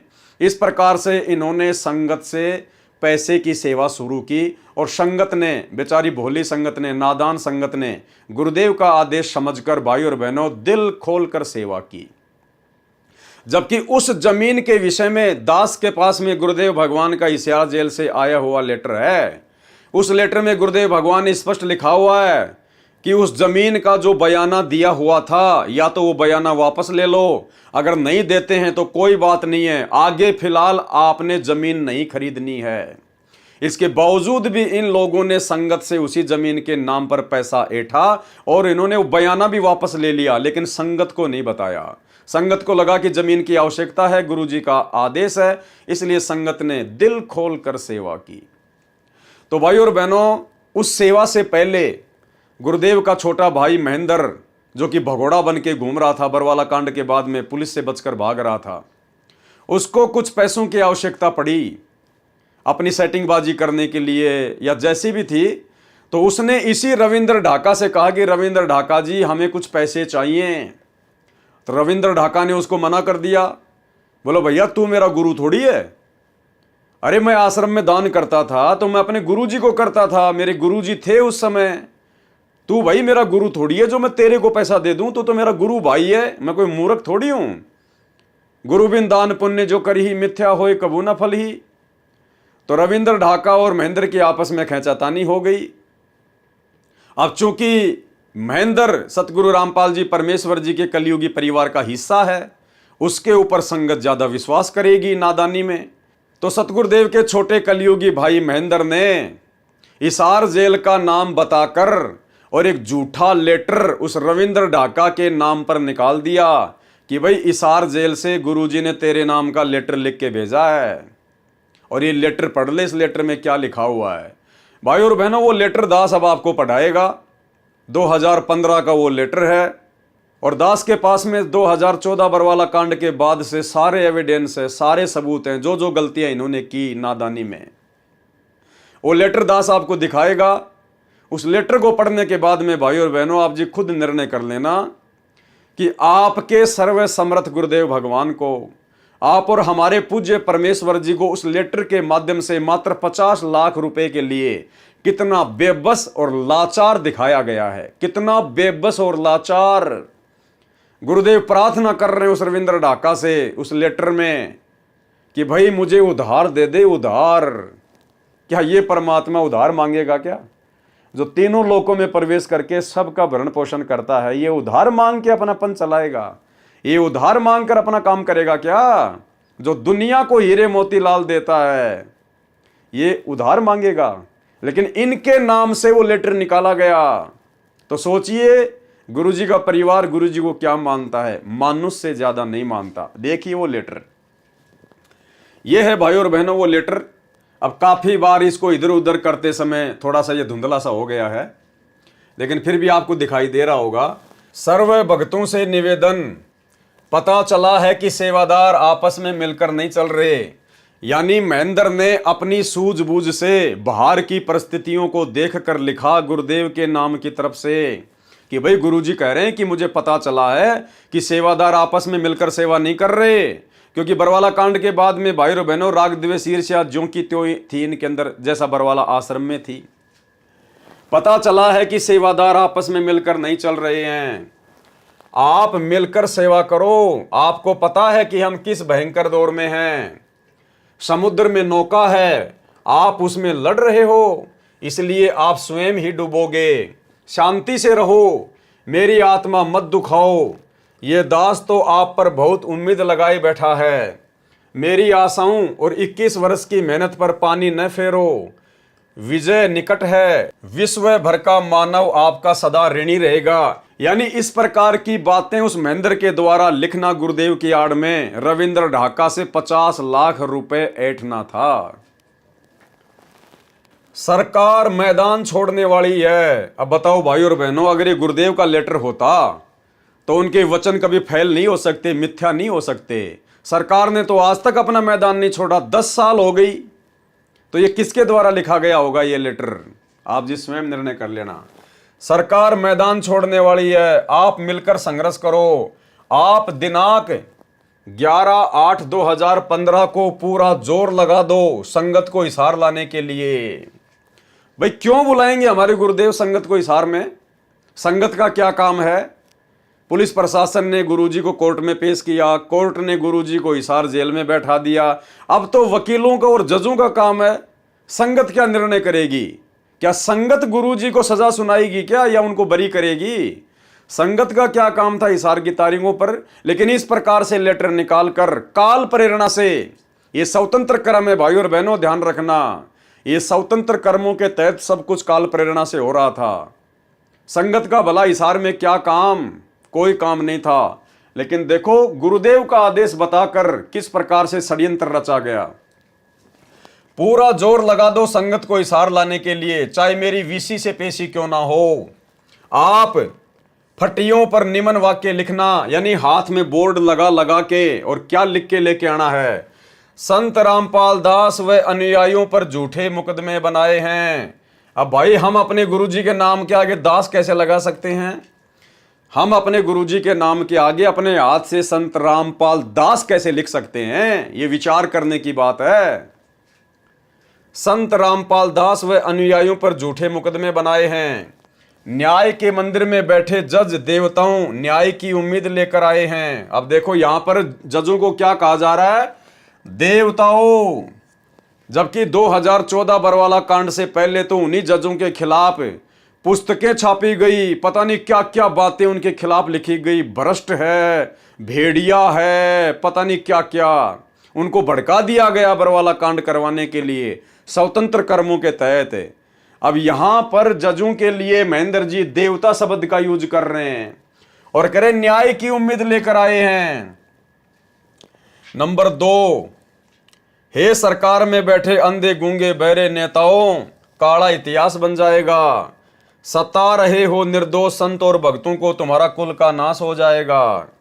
नंबर 3, याद ताजा कर दी रावण कंस हिरणाकुश के अत्याचारों की, कभी सुनेगा भगवान हम निर्दोष बेसहारों की। नोट, आप छोटा सा पैम्पलेट बनाकर भी ये वाक्य बांट सकते हो। 30/7/2015 को, 31/7/2015 को यदि आप उचित समझें तो ऊपर लिखे वाक्यों को पंपलेट उसमें यह लिखकर कि कृपया जाने बरवाला की घटना का सच, पुस्तक बरवाला कांड की घटना की सच्चाई से आप हिसार कोर्ट से सब जजों के कार्यालय में ये पंपलेट तथा पुस्तक बरवाला की घटना की सच्चाई बांट सकते हैं। डरना नहीं है, कुछ बहनें भी इस कार्य को कर सकती हैं। जिनको जेल भी जाना पड़े तो कोई परेशानी न हो। देखो, परमात्मा इस प्रकार से नहीं करवा सकते अपने बच्चों से भाई और बहनों, और ना परमात्मा ये लिखेंगे कि जेल जाना पड़ जाए तो कोई दिक्कत नहीं है, क्योंकि जेल तो हो चुकी। गुरुदेव भगवान को जो होना था वो तो हो गया। अब भगत उसमें क्या कर सकते हैं? भगत केवल गुरुदेव का ज्ञान प्रचार कर सकते हैं, बैठ के अपनी भक्ति कर सकते हैं। बहनें तथा ऐसे ही भगत भाई निडर होकर ये पुस्तक जजों की मेज पर रखो। पंपलेट में आप ये वाक्य भी लिख सकते हो कि फटियों तथा बैनरों पर प्रिंट कर रखे हैं। पुस्तक बरवाला की घटना की सच्चाई जो पहले छपा रखी है वह भी चलेगी, तथा बाद में भविष्यवाणियां लिखने को कहा था वह भी चलेगी। भिवानी वाले भक्तों से कहो कि वे आपसी खींचातानी करके कर्म खराब न करें। बहन अनीता को कहो कि वह अपने पति को कुछ भी कार्यक्रम की जानकारी ना दे। आप भगत नानक भिवानी वाले को न बदलें, क्योंकि बात तो अनीता का पति खराब कर रहा है। उनको अपने कार्यक्रम की जानकारी ना दें। यदि आप समझे कि कोऑर्डिनेटर बदलना अनिवार्य है तो बदल दें। यानी सब कुछ गुरुजी के नाम की आड़ में महेंद्र कर रहा था। सब कुछ किसको बदलना है, किसको चेंज करना है, संगत में आपस में कौन राग द्वेष कर रहा है, किसको हटाना है, किसको लगाना है। जो हाई कोर्ट चंडीगढ़ में अर्जी लगानी है मुकदमा नंबर 429, 430 वापस तथा 428 की धारा तुड़वाने की, वे 1/8/2015 से पहले डालकर प्रोसीडिंग स्टे प्राप्त करें। भगत सतदेव से पूछकर वकील RS हुड्डा की हिसार केसों की फीस केवल मेरे वकालतनामे की ही दें। अब देखिए, आ गया भगत रविंद्र का नाम यहां पर भाई और बहनों। उसी रविंद्र ढाका का नाम आ गया जिसके 500 कैंटर चलते हैं। अब गुरुदेव की तरफ से उस महेंद्र ने क्या लिखा है, आप जी खुद विचार कर लेना ज्ञान आधार से। क्या हमारे गुरुदेव भगवान इस प्रकार से अपनी लाचारी जाहिर करेंगे? भगत रविंद्र ढाका से कहना कि 50 लाख रुपए का प्रबंध कर, गुरुजी का आदेश है, खर्चा बहुत हो रहा है, भगत मोहनलाल को देना है। ये मोहनलाल कौन है? ये वही महेंद्र है। इसने पुलिस के डर से अपना नाम बदल लिया था बरवाला कांड के बाद में मोहनलाल। ये महेंद्र से मोहनलाल बन गया था। तो क्या कह रहा है? गुरुजी का नाम लेके लिख रहा है कि वो पैसा भगत मोहनलाल को देना है, यानी महेंद्र को देना है। जितना जितना आवश्यक पड़ने पर देता रहे, उधार लेना है बाद में दे देंगे। क्या सतगुरु रामपाल जी भगवान कभी अपने भगत से उधार पैसा लेंगे? और ऐसा कौन महान नीच महान नालायक भगत होगा जो अपने गुरुजी को उधार पैसा देगा? अरे गुरुजी को तो दान दिया जाता है, सर्वस्व न्यौछावर कर दिया जाता है। कौन ऐसा गुरु होगा जो अपने भगत से उधार पैसा मांगेगा? और मान लो गुरु ने मांग लिया, उसकी परीक्षा हो सकती है, तो कौन ऐसा महानीच भगत होगा जो उधार पैसा अपने गुरुजी को देगा और फिर वापस लेने की उम्मीद रखेगा? तो भाई और बहनों, ये शब्द सतगुरु रामपाल जी भगवान के नहीं है। आपने किसी भी सत्संग में नहीं सुना होगा। हमेशा परमात्मा यही कहते हैं कि इस दास ने किसी से एक नए रुपए की कभी डिमांड नहीं करी, कभी भी एक नए पैसे की डिमांड इस दास ने नहीं की, और ना कभी किसी की कोई पर्ची काटी। सुनिए छोटा सा सत्संग। कहते नट पेरना कांदर सासी मांग्या कर बठियारे, अर्जुन की लो लगे सतपुरुष ते वो तो मोती देवे उदारे, टूका कारण फिरे कुकरा 70 घर फिर आवे, ये तो लक्षण नहीं संत के क्यों बाणा वृद्ध लजावे। अपनात्मा इस दास ने सन 1994 से आदेश हुआ था पूज्य गुरुदेव का दीक्षा देने का। 94 और 95 के मई तक तो दास सर्विस भी करता रहा, सैटरडे संडे को सेवा भी करता रहा, सब खर्चा अपने जेब से आप ही करता था। फिर परमात्मा की दया से इतना सेवा बढ़ गई, नौकरी भी त्यागनी पड़ी। दास जूनियर इंजीनियर की नौकरी करता था। उससे लेकर आज तक एक नया पैसा किसी से नहीं कहा दान दे दे या कोई पर्ची काटी हो। और आप देख रहे हो भगवान के दरबार में क्यों परमात्मा इतना देता है अपनी प्यारी आत्माओं को। और फिर उमंग भरता है, करे कराव साइया मन में लहर उठा, दादू से दरजीव के आप बगल हो जा। तो यहाँ देख लो कि कैसा मालिक की दया है, सब तरह की व्यवस्था है, और आज तक एक ना पैसा नहीं मांगा दास ने। तो कहते हैं जो मांगे सो बढ़ुआ कहिए, दर दर फिरे अज्ञानी, और जोगी जोग संपूर्ण जिसका मांगना पीवे पानी। तो ये कहते हैं गरीबदास साहिब जी कह रहे हैं कि उत्तर पश्चिम पूर्व पश्चिम उत्तर दक्षिण ये फिरदा दाने दाने नू, और सर्व कला सतगुरु साहिब की हरियाए हरियाणे नू। गरीबदास कहते कबीर साहब आए भगवान हरियाणे नू, और तो मांगते फिरो धक्के खाते फिरो उस भगवान को पहचानो। तो बताओ भाई और बहनों, अब वही परमात्मा एक भगत के आगे भिखारी बनेगा, एक भगत के सामने इस प्रकार से लाचारी पेश करेगा, और वो भी परम संत सतगुरु रामपाल जी भगवान जो पूरी सृष्टि को दे रहे हैं। तो देखिए भाई और बहनों, किस प्रकार से गुरुदेव भगवान की आड़ में और उनके भाई के द्वारा, कलयुगी भाई के द्वारा काल प्रेरणा से किस प्रकार के शब्द लिखे जा रहे हैं। ये हैं स्वतंत्र कर्म, ये स्वतंत्र कर्म है भाई और बहनों, ये भोगने पड़ेंगे, फिर आगे चलकर ये भोगने पड़ेंगे। हमने शिक्षा लेनी है, शिक्षा हमने केवल उतना ही करना जितना गुरुजी ने सत्संगों में बता दिया। उसके बाद भाई और बहनों आंखें और कान बंद कर लेने हैं, अपनी रोजी रोटी का धंधा ईमानदारी से, बाकी जितना गुरुजी ने सत्संग कर दिए वही आदेश फॉलो करते हुए अपनी भक्ति करनी है। ये ड्रामेबाजी वही करता है जो गुरु को मानुष मानता है, जो गुरु को अपने जैसा दो कोड़ी का जीव मानता है। अब ये महेंद्र दास कहां से संत रामपाल जी को परमात्मा मान लेगा, भगवान मान लेगा। अरे भैया, भाई भाई आपस में एक ही परिवार में रहते हैं, बचपन में भी रहते हैं, जवानी में भी रहते हैं, और छोटी छोटी बातों को लेकर, कभी जमीन को लेकर, कभी घर की औरतों को लेकर, छोटी छोटी बातों को लेकर कांसुनी भी हो जाती है, खेचातानी भी हो जाती है। ये तो घर घर की राम कहानी है। तो आगे चलकर वो महेंद्र कैसे संत रामपाल जी को परमात्मा मान लेगा, कबीर जी मान लेगा, कभी शौपन में नहीं मान सकता। तो गुरु को मानुष मानने के चलते स्वतंत्र कर्मों का दुरुपयोग करते हुए यहां पर इस प्रकार की बातें लिखी जा रही हैं। भगत रविंद्र ढाका से कहना कि 50 लाख रुपए का प्रबंध कर, गुरुजी का आदेश है, खर्चा बहुत हो रहा है, भगत मोहनलाल को देना है, जितना जितना आवश्यकता पड़ने पर देता रहे, उधार लेना है, बाद में दे देंगे उसको। नोट आगे क्या कहा गया, फिर महेंद्र के द्वारा रविंद्र ढाका को डराया गया है कि पैसे नहीं देगा तो फिर देख ले। नोट, रविंद्र ढाका क्या उत्तर देता है मुझे बताना।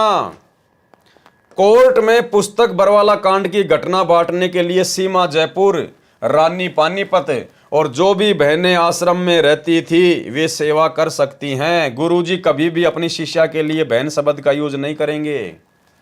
गुरुजी बहने शब्द का यूज नहीं करेंगे, क्योंकि उन लड़कियों की उम्र 2014 बरवाला कांड के समय मात्र 20 या 25 साल की थी। तो गुरुजी उनके लिए बहने शब्द का प्रयोग नहीं करेंगे, बेटी शब्द का प्रयोग कर सकते हैं, बेटी शब्द का। तो भाई और बहनों, ये महेंद्र के द्वारा लिखा गया है सतगुरु रामपाल जी भगवान की आड़ में। रोहतक कोर्ट में भी बांट सकते हैं। संत रामपाल दास 25/7/2015 को ये लेटर निकाला गया। तो आपकी आंखों के सामने है भाई और बहनों। अब आगे चलते हैं पेज नंबर 50 के ऊपर। और क्या झूठे आरोप लगाए गए मीडिया के द्वारा, जो लेखक ने लिखा है। मिथ्या आरोप। संत रामपाल जी खुद को कभी हनुमान का अवतार बताते थे तो कभी कबीर का, खुद को जगत गुरु और भगवान बताते थे। तो लेखक जो भगत है वो क्या लिख रहा है, टिप्पणी। संत रामपाल जी के सत्संग की सैकड़ों वीडियो सीडी, ऑडियो कैसेट व ऑडियो सीडी बनी हुई हैं और भगत समाज में वितरित हो चुकी हैं, और 5-6 पुस्तकें भी छपी हुई हैं, वो भी भगत समाज में वितरित हो चुकी हैं। कोई भी व्यक्ति महाराज जी के मुख से कहा हुआ कि मैं भगवान हूँ, मैं जगत गुरु हूँ, या मैं स्वयंभू हूँ, या मैं कबीर साहिब का अवतार हूँ, या हनुमान का अवतार हूँ आदि प्रमाणित करे और समाज के सामने लाए तो जाने। अरे मेरे भाई, इतनी बड़ी बात लिखने की जरूरत क्या थी? सीधा सीधा कह देते भाई ठीक है, हनुमान जी के अवतार तो उन्होंने कभी नहीं कहा, बाकी भैया वो जगत गुरु हैं, वो स्वयंभू परमात्मा हैं, वो कबीर साहिब हैं, इसमें कोई संशय नहीं है, कोई मिलावट नहीं है। भले तुम ना मानो, लेकिन वो खुद भगवान है, परमात्मा है, स्वयंभू है तो हैं। इसने बोलना चाहिए था। लेकिन कह रहा नहीं, आप किसी भी पुस्तक में दिखा दो संत रामपाल जी ने कभी भी अपने आप को ये नहीं कहा, वो नहीं कहा। अरे भैया, वो कैसे कहेंगे? वो तो अपने आप को छुपाते हुए ये ज्ञान प्रचार कर रहे हैं। अगर सन 1994 में संत रामपाल जी कहने लग जाते कि मैं कबीर हूं, तो तुम भी नहीं मानते। जो आज तुम ये पुस्तक लिख रहे हो ना उनकी शरण में आके, तुम भी इस बात पे यकीन नहीं करते और उनके प्रवचन तक नहीं सुनते कि बड़ा घमंडी आदमी है, खुद को कबीर जी कहता है। तो भाई और बहनों, परमात्मा ने स्वयं कबीर होते हुए भी अपने आप को कबीर का दास बताकर आप और हम आत्माओं तक अपना ज्ञान पहुंचाने के लिए उन्होंने लीला की, भूमिका की। तो भाई इसमें डरने की क्या आवश्यकता थी? साफ साफ कह देता भैया हमारे गुरुजी भगवान है, परमात्मा है, इसमें क्या दिक्कत है? प्रमाणित करें और समाज के सामने लाएं तो जाने। महाराज जी अपने आप को जगत गुरु, मैं भगवान हूं आदि न बताकर अपने आप को कबीर साहब का कुत्ता बताने का तो अनेकों जगह प्रमाण है। अरे ये लिखने की क्या आवश्यकता थी भाई? लेकिन जैसे आरोप लगाए गए हैं ऐसा प्रमाण तो एक भी जगह नहीं मिलता। जगत गुरु का जो प्रकरण है वह महाराज जी स्वयं नहीं लिखते, अपितु उनके शिष्य अनुयायी अपने गुरुदेव के ज्ञान को देखते हुए जगत गुरु कहते हैं और कहते रहेंगे। वे इन्हें कौन भगत, वे इन्हें स्वयं कबीर साहिब आया हुआ मानते हैं और मानते रहेंगे। देखो भाई और बहनों, ये होता है केवल जुबान से कहना। 2006 करोथा कांड के बाद में आश्रम मैनेजमेंट लिख रहा है कि हम उनके भगत संत रामपाल जी को स्वयं कबीर साहिब आया हुआ मानते हैं और मानते रहेंगे। वे इन्हें स्वयं कबीर साहिब आया हुआ मानते हैं और मानते रहेंगे। लेकिन कहां माना तुम लोगों ने? अरे कहां माना? करनी तज कथनी कथे, अज्ञानी दिन रात, कुत्ते जूं भौंकत फिरे, सुनी सुनाई बात है। अगर तुम भक्तों ने सतगुरु रामपाल जी को कबीर साहिब मान लिया होता तो तुम तो आज 2024 में भी मेरे भाई, अभी थोड़े दिन पहले जून के महीने में तुमने उस दाढ़ी मूंछ वाली कबीर जी की समझे जाने वाली नकली बनावटी कागज की फोटो का प्रकट दिवस मनाया है। तुम तो आज भी उस मुर्दा फोटो को कबीर साहिब मान रहे हो, ना कि जिंदा सतगुरु रामपाल जी भगवान को। तो लिखने को तो भाई कोई कुछ भी लिख दे। ये जितने भी नकली साधु संत महात्माओं के चेले हैं ये भी अपने गुरुजियों को भगवान ही मानते हैं, सतगुरुदेव भगवान, पता नहीं क्या क्या बोलते हैं। लेकिन वो कभी भी अपने गुरुजी को भगवान नहीं मानते और ना उनके गुरुजी भगवान हैं। लेकिन यहाँ तो सतगुरु रामपाल जी स्वयं कबीर साहिब हैं, इसमें कोई मीन मेख नहीं है। लेकिन यहाँ जिस प्रकार से इस भगत के द्वारा कहा जा रहा है, ये भगत आज भी अपने गुरुजी को कबीर साहिब नहीं मानता। खैर वर्तमान में तो ये पागल है, मेंटल हो चुका है, रोहतक से इसका इलाज चल रहा है मेंटल हॉस्पिटल में। लेकिन और जितने भी सतलोक आश्रम मैनेजमेंट हरियाणा वाले हैं वर्तमान में, गुरुदेव का कलयुगी परिवार, आज भी उनको कबीर साहिब नहीं मानता। जैसा कि यहां उन्होंने लिखा है कि हम तो संत रामपाल जी को कबीर साहिब मानते हैं और मानते रहेंगे। ना तो तुम मानते थे, ना वर्तमान में मानते हो, और कोई उम्मीद नहीं है कि तुम आगे उनको कबीर साहिब मान लोगे। अगर मान लेते तो फिर वो कागज के टुकड़े कबीर जी की समझे जाने वाली दाढ़ी मूंछ वाली फोटो को अपने घर में नहीं रखते, और ना तुम जून के महीने में उसका कबीर प्रकट दिवस मनाते। वे इन्हें स्वयं कबीर साहिब आया हुआ मानते हैं और मानते रहेंगे। अब देखना इनके अज्ञान का नमूना भाई और बहनों आगे। जो आध्यात्मिकता के मार्ग में न्याय संगत है, बिल्कुल ये बात तो सही है, आध्यात्मिक क्षेत्र में न्याय संगत है कि अपने गुरु को ही परमात्मा मानना होता है, तभी भक्ति सफल होती है। लेकिन तुमने कहां माना? जो आध्यात्मिकता के मार्ग में न्याय संगत है, क्योंकि कबीर साहिब कहते हैं कि कबीर गुरु गोविंद दो खड़े काके लागू पाए, बलिहारी गुरु आपने जिन गोविंद दिया मिलाए, मम संत मुझे जान मेरा ही स्वरूपम, कबीर गुरु गोविंद कर जानियो रहियो शब्द समाए, मिले तो दंडवत बंदगी नहीं पल पल ध्यान लगाए। अब देखो भाई और बहनों, कितनी बड़ी गलती, कितनी बड़ी बेवकूफी की है। परमात्मा की वाणियों का हवाला दे रहे हैं और अर्थ क्या कर रहे हैं? अर्थ का अनर्थ कर रहे हैं।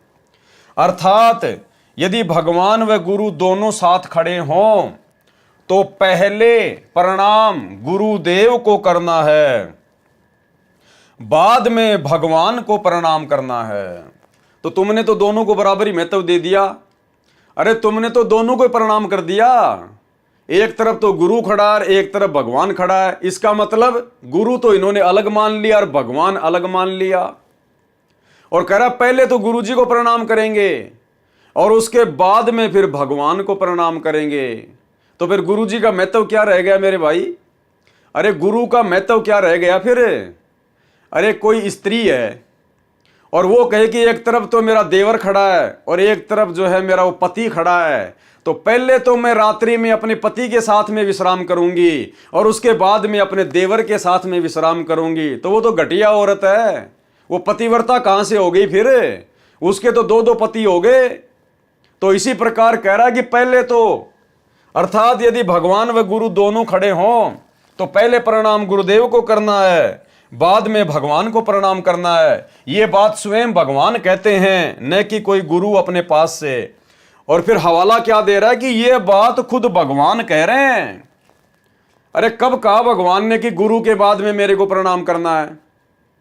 एक छोटा सा सत्संग सुनाते हैं आपको सतगुरु रामपाल जी परमेश्वर जी का, आपको आइडिया हो जाएगा इन भक्तों को कितना तत्व ज्ञान है और कितना इन्होंने अच्छे से सत्संग सुने हैं। सतगुरु रामपाल जी भगवान ने बताया कि जब तुम त्रिकुटी पर जाओगे ये शरीर छोड़कर, उस समय तुम्हारी परीक्षा होगी। और मान लो त्रिकुटी पर ये दास भी खड़ा है और दूसरी तरफ वो कबीर भगवान आके खड़ा हो जाए, जिसको हम लोग नादानी में वर्तमान में कबीर भगवान मान रहे हैं, दाढ़ी मूंछ वाले को। तो गुरुदेव कह रहे कि एक तरफ तो ये दास खड़ा है और एक तरफ वो कबीर भगवान अपने ओरिजिनल रूप में आके खड़ा हो गया, दाढ़ी मूंछ वाले रूप में। अब आप भक्तों ने क्या करना है? गुरुदेव कह रहे हैं इसी वाणी का हवाला देते हुए, गुरु गोविंद दोनों खड़े काके लागू पाए, बलिहारी गुरु अपना जिन गोविंद दियो बताए। तो गुरुदेव कह रहे हैं कि आपने केवल अपने गुरु जी के ही चरणों में पड़ना है, केवल अपने गुरु जी के चरणों में। अगर उधर भगवान की तरफ देख भी लिया, उस परमात्मा की तरफ अगर देख भी लिया, अगर झांक भी लिए, झांकना हरियाणा राजस्थान में कहते हैं देखना, यूं ऊपर मुंह करके झांकना, जैसे किसी खिड़की में से झांक के देखना। तो गुरुदेव कह रहे हैं अपने गुरुजी के ही चरणों में पड़ना है। अगर तुमने उधर झांक भी लिया उस दाढ़ी मूंछ वाले कबीर जी की तरफ, और यदि तुमने उनको प्रणाम कर लिया, उसी समय रिजेक्ट हो जाओगे, रिजेक्ट। और फिर गुरुजी कह रहे यहां भी ऐसा ही है, यानी जब तक हम धरती पर हैं इस मनुष्य शरीर में, तब तक भी आपने ऐसा ही करना है। उस दाढ़ी मूंछ वाली कबीर जी की फोटो को दंडवत प्रणाम नहीं करना, उसको भगवान नहीं मानना। अगर कोई कबीर भगवान तुम मानते हो गुरु जी के अलावा है, और वो भी अगर धरती पे आ जाए, उसकी तरफ देखना भी नहीं है, झांकना भी नहीं है, उसको प्रणाम करना तो बहुत दूर की बात है। तो सुनिए पहले ये छोटा सा सत्संग। गुरु और गोविंद दोनों खड़े, वहां मान लीजिए परमात्मा दोनों रूप बना के खड़ा हो जा, एक दास का रूप और दूसरा अपना ओरिजिनल रूप। तो कहते हैं वहां भी परीक्षा होगी, किसके लागू पाए। सबसे पहले कहते बलिहारी गुरु अपना जिन गोविंद दियो मिलाए। अपने गुरु जी के ही चरणों में गिरना, वहां पर परमात्मा की तरफ अगर झांक भी लिया, उधर साथ होगी तो वो रिजेक्ट करेंगे आपको। यहां भी ऐसा ही होगा। तो वहां गुरु जी के ही चरणों में समर्पित होना है, तो भगवान प्रसन्न। तो भाई और बहनों, सत्संग आपने सुन लिया। परमात्मा ने स्पष्ट आदेश दे दिया हम भक्तों को कि अपने गुरु जी के अलावा अगर ओरिजिनल भी अगर वो कबीर जी आ जाए, अगर कोई है तो तुम्हारी नादानी में, तो भी तुमने उसकी तरफ झांकना भी नहीं है, देखना भी नहीं है, दंडवत करना तो बहुत दूर की बात है। अरे इसीलिए तो हम सत्सेवकों ने सतगुरु प्रेरणा से ज्ञान को आधार बनाकर उस फोटो को ही अपने घर से निकाल दिया। सब ने अपने अपने लॉकेट से उस फोटो को ही निकाल दिया, दाढ़ी मूंछ वाली कबीर जी वाली फोटो को। अपने घरों में जितनी भी फोटोएं थी वो फाड़ फाड़ के फेंक दी, आग के हवाले कर दी। दरबार साहिब में जितनी भी फोटोएं थी अपने गुरु जी के अलावा सारी फोटोएं फाड़ के फेंक दी। हमने तो सोशल मीडिया पर फाड़ फाड़ के हजारों वीडियो बनाए भाई, हजारों वीडियो। हमारे ऊपर तो उसको लेकर मुकदमे भी हुए हैं। तो नाम बता रहा है कि यह बात स्वयं भगवान कह रहे हैं कि पहले तो अपने गुरु जी को प्रणाम करना, उसके बाद में फिर भगवान को प्रणाम करना। अब बताओ, इन्होंने तो ज्ञान का गोबर कर दिया। अब भाई और बहनों, अगर इनकी बातों को अगर महत्व दिया जाए, अगर इस भगत की बात को सत्य मान लिया जाए, तो हम तो त्रिकुटी पर फेल हो जाएंगे। क्योंकि गुरुजी तो मना कर रहे हैं कि अपने गुरुजी के अलावा उस कबीर भगवान को भी प्रणाम नहीं करना, और ये भगत कह रहा है कि आपने अपने गुरुजी के बाद में फिर उस कबीर जी को भी प्रणाम करना है, तो हम तो मार खा जाएंगे। तो ये है स्वतंत्र कर्म। ये पुस्तक लिखना इस भगत का स्वतंत्र कर्म है, कोई गुरुजी का आदेश नहीं। गुरुजी को सलाह दी गई होगी रोहतक जेल में, जब मिलने जाया करते होंगे तो गुरुजी को सलाह दी गई होगी, जो सलाह उन्होंने करोथा आश्रम के समय दी थी करोथा आश्रम बनाने के लिए, ऐसे इन्होंने गुरुजी को सलाह दी, उनसे प्रार्थना की गई होगी कि हम एक पुस्तक लिखना चाहते हैं। तो परमात्मा का तो काल के साथ एग्रीमेंट है भैया, वो तो चाहे तुम गोबर खाओगे, अगर गोबर खाने के लिए भी अगर तुम प्रार्थना करोगे तो गुरुजी मना नहीं करेगा। गुरुजी ये कहेगा बहुत अच्छी बात है यार, गोबर तो बहुत मीठा होता होगा, खा ले, गुरुजी मना नहीं करेंगे। गुरुजी ने ज्ञान दे दिया, अब आपने जो करना है वो करो, आपके कर्म आपके साथ में। तो भाई और बहनों, ये पुस्तक का लिखना स्वतंत्र कर्म है, और स्वतंत्र कर्मों के तहत अगर इस भगत की बात को मान लिया जाए तो भगत का तो सत्यानाश हो जाएगा, भगत तो त्रिकुटी पर फैल हो जाएगा, उसके तो जीवन का नाश हो जाएगा। तो देखो काल ने कितनी बड़ी गलती यहां करवा दी इस पुस्तक के माध्यम से। तो भाई और बहनों, हमने केवल अपने गुरुदेव के सत्संगों की माननी है। अब देख लीजिए बड़े बड़े भगत, अब जिसने ये क्रोथा कांड का रहस्य नामक पुस्तक लिखी है, अब संगत की नजरों में तो बहुत बड़ा हीरो होगा, बहुत बड़ा भगत होगा। अब ये भगत तो संगत की ऐसी तैसी कर देगा, अगर इसकी बात को अगर महत्व दे दिया जाए तो ये तो मरवा देगा भगतों को, काल के हत्थे चढ़वा देगा। तो भाई और बहनों, हमने शिक्षा लेनी है, शिक्षा। ये वीडियो साथ संगति के माध्यम से सतगुरु रामपाल जी भगवान अपनी विशेष रजा बख्श के बनवा रहे हैं। ये बड़ी बड़ी बातें, बड़ी बड़ी भगतों की गलतियां आप लोगों के सामने निकल के आ रही हैं। किस लिए? ताकि हम सावधान हो जाएं, अब आगे हम वो गलतियां करने से बचें जो गलतियां हमसे पहले हमारे गुरु भाई बहन कर चुके हैं, जिसकी सजा वो खुद भी भोग चुके हैं और परमात्मा को भी उन्होंने दुखी किया। तो हमने शिक्षा लेनी है, शिक्षा, गलतियां करने से बचना है। पेज नंबर 57, क्रोथा कांड का रहस्य। बंदी छोड़ भक्ति मुक्ति ट्रस्ट व इससे जुड़े लाखों श्रद्धालु सच्चाई को दबाने के लिए ईर्ष्यावश रचे गए इस गंभीर षड्यंत्र की घोर निंदा करते हैं तथा दोषी व्यक्तियों के खिलाफ सभी प्रकार की कानूनी कार्रवाई करवाने तथा क्रोथा कांड की सीबीआई जांच से जांच करवाने का संकल्प करते हैं। ये भी भाई और बहनों कहीं भी ज्ञान आधार से उचित नहीं है, ये भी ज्ञान आधार से उचित नहीं है, अपनी तरफ से लिख रहा है। इसने कौन सा भक्तों से बात करके ये पुस्तक लिखी है जो इसने सभी भक्तों को बीच में लपेट लिया, सभी भक्तों को बीच में लपेट लिया कि बंदी छोड़ भक्ति मुक्ति ट्रस्ट व इससे जुड़े लाखों श्रद्धालुओं सच्चाई को दबाने के लिए ईर्ष्यावश रचे गए इस गंभीर षड्यंत्र की घोर निंदा करते हैं तथा दोषी व्यक्तियों के खिलाफ सभी प्रकार की कानूनी कार्रवाई करवाने तथा क्रोथा कांड की सीबीआई से जांच करवाने का संकल्प करते हैं। संकल्प कर रहा है सभी भक्तों की तरफ से कि कानूनी कार्रवाई करवाएंगे। क्यों भाई, नित्य नियम नहीं पढ़ते क्या तुम लोग? अरे ये तो काल का लोक है भैया, या तो रोज तुम्हारे ऊपर मुकदमे करेंगे लोग, रोज तुम्हें मारेंगे पीटेंगे गालियां देंगे, तो क्या तुम रोजाना थाने में जाके बैठोगे? आज किसी ने तुम्हारे साथ में शरारत कर दी, कल को दूसरा करेगा, परसों तीसरा करेगा, तो रोजाना थानों में चक्कर काटोगे क्या? क्या कह रहे हैं गुरुदेव भगवान नित्य नियम में? जो तोकू काटा बोवे वाको बोतु फूल, और तोए फूल के फूल है वाको है त्रिशूल। तो इन्होंने तो मान लीजिए हम भक्तों के साथ में क्रोथा कांड के माध्यम से इस प्रकार की घटना को जन्म दे दिया, लेकिन हम भक्तों के लिए क्या आदेश है गुरुदेव का? जो तोकू काटा बोवे उसको बोतु फूल। हमने उसके साथ में वैसा ही व्यवहार नहीं करना है। ईंट का जवाब पत्थर से नहीं देना है, फूल का जवाब लकड़ी से नहीं देना है। गुरुदेव क्या आदेश दे रहे हैं, परमात्मा का क्या विधान बता रहे हैं? जो तोकू काटा बोवे वाको बोतु फूल। तो आप तो भाई साहब कानूनी कार्रवाई कर रहे हो, आप तो उनके खिलाफ मुकदमे करवाने की सोच रहे हो। तो लगता है आप जी नित्य नियम नहीं पढ़ते, और पढ़ते हैं तो वाणियों पे ध्यान नहीं देते। ये भक्तों के काम नहीं है, ये संतों के काम नहीं होते हैं। अरे संतों को तो अपने गुरु पे विश्वास करके मर्यादा में रह के भक्ति करनी होती है, उसके बाद दुनिया तुम्हारा क्या बिगाड़ देगी? अरे परमात्मा ने कहा कि जब तक हंसा मेरी आना काल लगे ना तेरा बाणा। जब तक मेरा भगत मेरी मर्यादा में है तेरा कोई अटैक होगा ही नहीं, तो काहे की टेंशन ले रहे हो भाई तुम? लेकिन ये क्रोथा कांड तुम्हारी मनमानियों का नतीजा, तुम्हारे स्वतंत्र कर्मों का नतीजा। अब भुगतो, तुम्हारे अंदर इतना ज्ञान तो है नहीं, इतना दिमाग तो है नहीं। गुरु को तुमने मानुस माना, तो गुरु का भी आशीर्वाद तुम्हारे साथ में नहीं है। तो लड़ो लड़ाओ आपस में, तुम्हारे ऊपर वो मुकदमे करें, तुम उनके ऊपर मुकदमे करो, लड़ो और मरो आपस में। जबकि ये भक्तों के काम नहीं है भाई और बहनों। हमने हर स्थिति में अपने गुरुदेव भगवान पर विश्वास रखना है। हमारे गुरुदेव के साथ में सन 1994 से 2014 बरवाला कांड तक और उसके बाद बरवाला कांड से लेकर वर्तमान 2024 तक शुरुआत में जेल में न जाने कितने लोगों ने कैसी कैसी बदतमीजियां की हैं। जब गुरुजी गांव-गांव सत्संग करने जाते थे, लोग गालियां निकालते थे। वो चिड़ी गांव की घटना जो आपको पहले बताई गई है, गुरुजी की गाड़ी को रास्ते में रोककर 3-4 गुंडों के द्वारा गुरुजी के साथ में मारपीट की गई। गुरुजी से कान पकड़वा कर उठक बैठक निकलवाई गई। जमीन में नाक से 7 लकीरें निकलवाई गई कि दोबारा इस गांव में नहीं आएगा सत्संग करने के लिए। उसके बावजूद भी गुरुदेव भगवान ने अपनी तरफ से कोई मुकदमा नहीं किया किसी के ऊपर। किसके ऊपर करें भाई? ये सभी तो परमात्मा के बच्चे हैं। क्या बाप अपने बच्चों के ऊपर मुकदमा करेगा? और अब हमें समझ में आ गया कि भले उन्होंने उपदेश नहीं ले रखा है, जगत वाले हैं, लेकिन है तो हमारे भाई बंधु। हम सभी एक परमात्मा के बच्चे हैं, सतलोक से आए हुए हैं।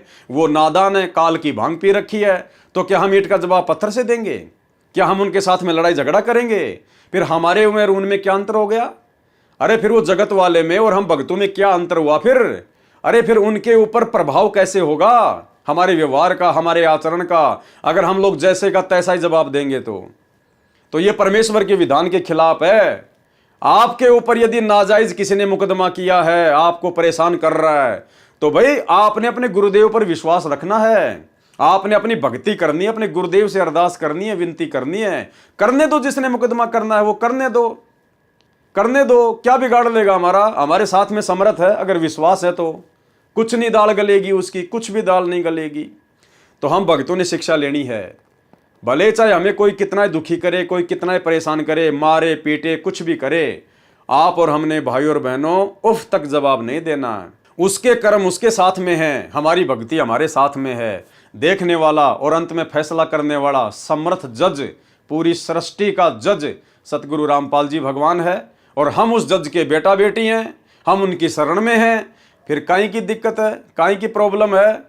तो भाई और बहनों, हमने ये गलतियां नहीं करनी है भूल कर भी। अगर आपने ये गलती कर दी, उल्टा मुकदमा कर दिया कोर्ट कचहरी में, तो भाई और बहनों ध्यान रखना, उसी समय आपकी मर्यादा टूटेगी और आपका भक्ति में बिल्कुल भी मन नहीं लगेगा। फिर आप भी उसके साथ में कचहरियों में चक्कर काटते रहना, वकीलों को फीस के नाम पे पैसे देते रहना, लुटते रहना, अपना समय बर्बाद करते रहना। आपका मन फिर भक्ति में नहीं लगेगा, बिल्कुल भी नहीं लगेगा। क्योंकि पहली बात तो आपने ईंट का जवाब पत्थर से देकर, जिसने कांटा बोया उसको वापस कांटा बोकर आपने गुरुजी की वाणी तोड़ दी, मर्यादा तोड़ दी, तो गुरुजी का आशीर्वाद हट गया, नाम से हमारा कनेक्शन टूट गया। और फिर क्या है बाद में? फिर तो काल प्रेरणा है, फिर तो परेशानियां फिर भुगतते रहो। अंत में दुखी हो के भक्ति छोड़ दो कि गुरुजी कोई लाभ ही नहीं दे रहे। तो ये गलती भाई और बहनों, हम सत्सेवक भाई बहनों ने अपने जीवन में बिल्कुल भी नहीं करनी है। चाहे कोई हमारे ऊपर चाहे 50 मुकदमे करे, चाहे 100 मुकदमे करे, हमने बिल्कुल भी जवाब नहीं देना है। हमने अपने परमात्मा को प्रसन्न करना है, हर स्थिति में अपने गुरुजी के आगे रोना है, विनती करनी है। बाकी काम गुरुदेव भगवान का है। अभी हम बस इतना ही कह सकते हैं कि जितने भी आरोप संत रामपाल जी महाराज वे सतलोक आश्रम पर लगाए गए हैं, वे सब झूठे हैं। अभी हमारे सामने इतनी विषम परिस्थितियां उत्पन्न कर दी गई हैं कि पूरी सच्चाई को समाज के समक्ष प्रस्तुत करने में अभी समय लगेगा, लेकिन जल्दी ही उन्हें प्रमाण सहित समाज के सामने लाया जाएगा। क्योंकि 100 दिन बुराई के होते हैं तो एक दिन सच्चाई का भी होता है। इस सच्चाई को तो एक दिन सामने आना ही है। देखना यह कि आज का शिक्षित, विवेकी और सही गलत की समझ रखने वाला सभ्य समाज इसे कितनी जल्दी समझ पाता है। अरे कहाँ समझेगा भाई, जब तुम्हारे खुद के भगत भाई बहन बरवाला कांड की सच्चाई को नहीं समझ पा रहे, सात संगतियों के माध्यम से इतने अच्छे से वीडियो बना बना के गुरुजी के सत्संगों से प्रमाणित कर करके बताए जा रहे हैं, जब तुम्हारे खुद के भगत भाई बहन तुम्हारी सच्चाई नहीं समझ रहे, तो बताओ आम समाज कहाँ से समझ जाएगा बेचारा। संत रामपाल जी महाराज पर प्रशासन ने झूठे केस बनाए हैं, क्योंकि मिथ्या आरोप के आधार पर प्रशासन को संत जी को फंसाने का मुद्दा नहीं मिला। आश्रम की जमीन की रजिस्ट्री 420 का मुकदमा। वास्तविकता तो यह है कि जमीन वाले ने अपनी बहन के स्थान पर अपनी बुआ जी का अंगूठा व फोटो लगा दिया। कौन सी जमीन का मुकदमा भाई और बहनों? वही जमीन जब 2003 में संत रामपाल जी सत्संग करने के लिए महाराष्ट्र के पूना शहर में गए हुए थे महीने भर के लिए, और पीछे से स्वतंत्र कर्मों का नाजायज फायदा उठाते हुए, मनमानी करते हुए सतलोक आश्रम करोथा ने, गुरुदेव के भाई ने और अन्य विशेष सेवादारों ने एक भगत के आग्रह पर 1 एकड़ जमीन दान में ले ली, बिना गुरुजी की आज्ञा लिए, बिना गुरुजी से विचार विमर्श किए। जमीन दान देने वाला भी दोषी हुआ और जमीन लेने वाले सतलोक आश्रम क्रोथा वाले भी दोषी हुए। और भाई और बहनों, वो मनमाना आचरण था, स्वतंत्र कर्मों का दुरुपयोग था। और जब आप भक्ति मार्ग में मनमाना आचरण करोगे तो आगे चलकर क्या होगा? उसी जमीन के ऊपर मुकदमा हुआ और उसी मुकदमे के चलते आर्य समाज को क्रोथा आश्रम पर आक्रमण करने का मौका मिला। यानी क्रोथा कांड सतलोक आश्रम क्रोथा के मुख्य सेवादारों की मनमानियों का नतीजा, स्वतंत्र कर्मों का नतीजा। भाई और बहनों, अब देख लो ये स्वतंत्र कर्म कितने घातक हैं यदि इनका दुरुपयोग किया गया तो।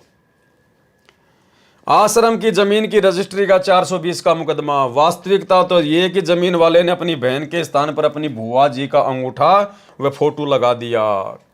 अगर तुम जमीन लेते ही नहीं तो भाई कैसे वो अपनी बहन की जगह अपनी बुआ का अंगूठा लगाता? अरे ना होता बांस और ना बनती बांसुरी, ना कोई धुन निकलती। अगर जमीन लेनी थी, दान में लेनी थी, तो इतनी जल्दबाजी क्यों की तुम लोगों ने? गुरुदेव भगवान को महाराष्ट्र से आने देते, उसके बाद गुरुदेव से आज्ञा लेते तो सारे काम सफल होते। लेकिन यह है मनमानियों का नतीजा। फिर गलतियां होंगी।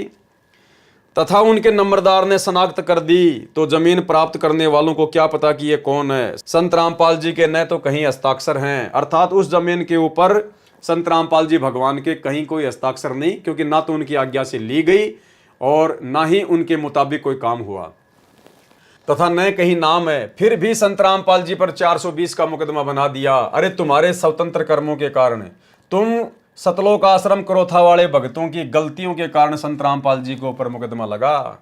नालायकों, जब तुमने वो जमीन ली बिना गुरु की आज्ञा के, बिना गुरु की सहमति के, तो क्या तुम्हें पता नहीं था कि वो जमीन नाम होगी किसके? वो सतलोक आश्रम क्रोथा के नाम होगी, वो ट्रस्ट के नाम होगी। अब सतलोक आश्रम क्रोथा का संचालक कौन है? सतगुरु रामपाल जी भगवान है। तो कल को बात बिगड़ेगी तो सतगुरु रामपाल जी भगवान पे तो बात आएगी नालायकों। जैसे तुम लोगों ने बरवाला कांड करवा दिया अपनी मनमानियों के चलते, तुम्हारी मनमानियों के चलते पुलिस के भक्तों की भिड़ंत हुई, 6 भगत मर गए। अब तुम तो भाग गए बन के भगोड़े और मुकदमा लग गया झूठा मर्डर का संत रामपाल जी के ऊपर। तो इस प्रकार ये भक्तों की मनमानियों का नतीजा था, जो आगे चलकर 420 का मुकदमा उसी जमीन को लेकर, जो जमीन संत रामपाल जी की आज्ञा के विरुद्ध इन भक्तों ने मनमानियां करते हुए ली थी, गुरु को मानुष मानकर, उस जमीन का मुकदमा भी संत रामपाल जी पर बना दिया गया। जमीन सन 1999 में बंदी छोड़ भक्ति मुक्ति ट्रस्ट को दान की गई थी, उसका इंतकाल भी हो चुका है। छुडानी आश्रम में मारपीट में भी संत रामपाल जी व गनमैन विजेंद्र जी का नाम जोड़ दिया गया, जबकि मारपीट करने गया था सतलोक आश्रम क्रोथा मुख्य सेवादार। उसी समय जब गुरुजी महाराष्ट्र के पूना में सत्संग करने गए हुए थे तो पीछे से गाड़ी भरकर ये मुख्य सेवादार छुडानी धाम के महंत के साथ में मारपीट करके आए थे। तो वो मुकदमा भी फिर संत रामपाल जी पे ही लगना था। तो अपने ही भक्तों की नादानियों का खामियाजा संत रामपाल जी भगवान ने वर्षों तक भुगता है, वर्षों तक। तो भाइयों और बहनों, अब परमेश्वर ने हमें इस स्तर का ज्ञान दे दिया है, इतना ज्ञान दे दिया है कि भाइयों और बहनों, अब हमने साथ संगति से जुड़कर इन सभी भाई बहनों की गलतियों से शिक्षा लेते हुए, और हमारे गुरुदेव भगवान कितने दुखी और कितने परेशान अपने ही भक्तों की नादानियों से हो चुके हैं, आने वाले समय में कम से कम हम भगत भाई बहन इस प्रकार की गलतियां करने से बचें। हम सौपन में भी अपने भगवान को जरा सा भी दुख या परेशानियां देने की चेष्टा ना करें, अन्यथा बड़ी बनाई भक्ति का सत्यानाश हो जाएगा, ये जीवन बर्बाद हो जाएगा, जैसे इन तमाम भक्तों का जीवन बर्बाद हो चुका है। भले ही इनको लगता है कि गुरुजी हमसे नाराज नहीं है, हमारी भक्ति बिल्कुल सही चल रही है, हमारे तो ठाट बाट हो रहे हैं। भैया, सब कुछ बिगड़ चुका है, सब कुछ। अरे जिन अपने ही भक्तों की नादानी के कारण उसके सतगुरु ने 21 महीने रोहतक जेल काटी हो, और वर्तमान में 2014 के बाद से 10 साल से हिसार की जेल काट रहे हों, भाई और बहनों, कैसे उस भगत की भक्ति बन सकती है? उसका तो सब कुछ बर्बाद हो चुका है, सब कुछ।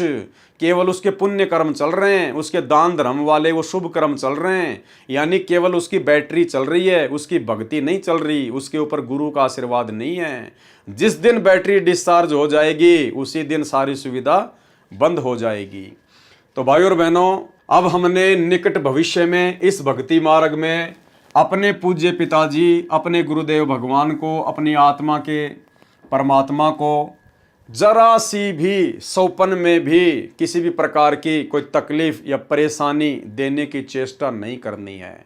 सोचना भी नहीं है, देना तो बहुत दूर है। अगर हमने सोच भी लिया, हमारा सब कुछ बर्बाद हो जाएगा। इस भक्ति मार्ग में सब कुछ ऑटोमेटिक चलता है। जिन बातों से ये गुरु दुख पावे, उन बातों को दूर भगावे, उखाड़ के फेंक दो उन बातों को जिन बातों से हमारे गुरु जी को जरा भी तकलीफ हो। तो भाई और बहनों, ये सारी बातें आप जियों को समझ में आ चुकी है कि किस प्रकार से करोथा कांड हुआ, क्यों बरवाला कांड हुआ। खैर, बरवाला कांड के ऊपर हम कल रात्रि 9 बजे से भ्रष्ट जज को मार्ग नामक पुस्तक के माध्यम से वीडियो बनाना शुरू करेंगे। जिस प्रकार से आपको करोथा कांड की पूरी राम कहानी बताई है, आपके समझ में आ चुकी है, ठीक इसी प्रकार आपको बरवाला कांड की भी पूरी राम कहानी समझ में आ जाएगी कि बरवाला कांड 2014 में ना तो प्रशासन का कोई हाथ था, ना आर्य समाज का कोई हाथ था। यदि सबसे बड़ा हाथ था तो केवल सतगुरुदेव भगवान के कलयुगी परिवार का था, उनके भाई का था, आश्रम मैनेजमेंट का था, जिन्होंने गुरु को ना समझकर, गुरु के ज्ञान को ना समझकर, गुरु को मानुष मानकर अपने स्वतंत्र कर्मों का जमकर दुरुपयोग किया, मान बढ़ाई और अहंकार में आकर। और वही मान बढ़ाई और अहंकार उनको भी ले डूबी। भले वर्तमान में ये लोग आश्रम खोलकर ठाट बाट कर रहे हैं, इनके पास में सारे ऐसो आराम के साधन है भक्तों के दान से, लेकिन असल में ये लोग अपना जीवन बर्बाद कर चुके हैं। क्योंकि जिन महामूर्खों की महागलती के चलते जिसका गुरु 10 साल से जेल में बैठने के लिए बाध्य हो, भाई और बहनों, उस भगत की भक्ति तो कभी सौपन में भी नहीं चल सकती, केवल उसकी बैटरी चल रही है। और बैटरी तो भाई जब तक उसके संस्कार है तब तक चलेगी, क्योंकि गुरु अपनी तरफ से किसी को लात नहीं मारता। राम किसी को मारे नहीं, मारे तो हत्यारा राम। ये परमात्मा अपने ऊपर दोष नहीं लेता। राम किसी को मारे नहीं, मारे तो हत्यारा राम। अपने आप ही मर जाएंगे कर कर खोटे काम। तो जब वो खोटे काम सामने आएंगे तब देखना भाई और बहनों क्या होता है क्या नहीं होता है। तो आप और हम भाई बहनों को सतगुरु रामपाल जी भगवान ने जो ये विशेष मौका दिया है साध संगति का, और साध संगति के माध्यम से परमात्मा जिस प्रकार अपने कर कमलों से लिखी गई पुस्तकों के माध्यम से या भक्तों के द्वारा लिखी गई पुस्तकों के माध्यम से जो खुलासे करवा रहे हैं, भाई और बहनों, अब निकट भविष्य में किसी भी प्रकार की गलती की कोई गुंजाइश नहीं होनी चाहिए। अब भी यदि हमने कोई गलती कर डाली, कोई मनमानी कर डाली भक्ति मार्ग में, इतना सब कुछ पता होने के बाद भाई और बहनों, हम जिंदगी में माफ़ नहीं किए जाएंगे। जिंदगी में बनी बनाई भक्ति का सत्यानाश कर डालेंगे। तो भाई और बहनों, सतगुरु रामपाल जी परमात्मा की आप और हमारे ऊपर इसी प्रकार छप्पर फाड़ मेहर बनी रहे। परमात्मा हम सबको सद्बुद्धि बख्शे, आप और हमें मर्यादाओं में रखकर भक्ति मार्ग पर इसी प्रकार से बनाए रखे। तो करोथा कांड के रहस्य को लेकर आज हमारा ये अंतिम वीडियो था। इसके बाद में कल रात्रि 9 बजे से हम बरवाला कांड के ऊपर वीडियो बनाना शुरू करेंगे। सभी भाई बहन रात्रि 9 बजे Facebook page Pawan Das is live पर जुड़िए। और भाई और बहनों, निकट भविष्य में गलती करने से बचिए। ये मौका जो हमें गुरुदेव भगवान ने आज दिया है समझने और समझाने का साथ संगति के माध्यम से, ये फिर नेक्स्ट कलयुग की पिछली पीढ़ी तक नहीं मिलेगा।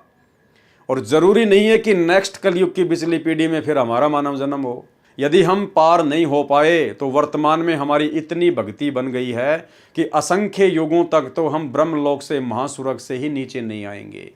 तो बहुत लंबा चौड़ा काम हो जाएगा भाई और बहनों, फिर बात समझ में नहीं आएगी।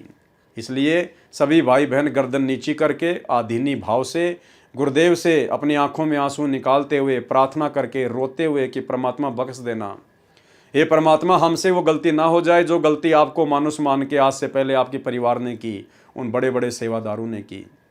तो भाई और बहनों, नीची गर्दन करके भक्ति पे लगे रहें। इसी में हमारा भला है, इसी में हमारा फ़ायदा है।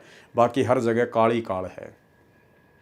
तो करोथा कांड के रहस्य को लेकर आज की वीडियो में केवल इतना ही। कल रात्रि 9 बजे सभी भाई बहन लाइव जुड़िए बरवाला कांड के ऊपर बनने वाले वीडियो में।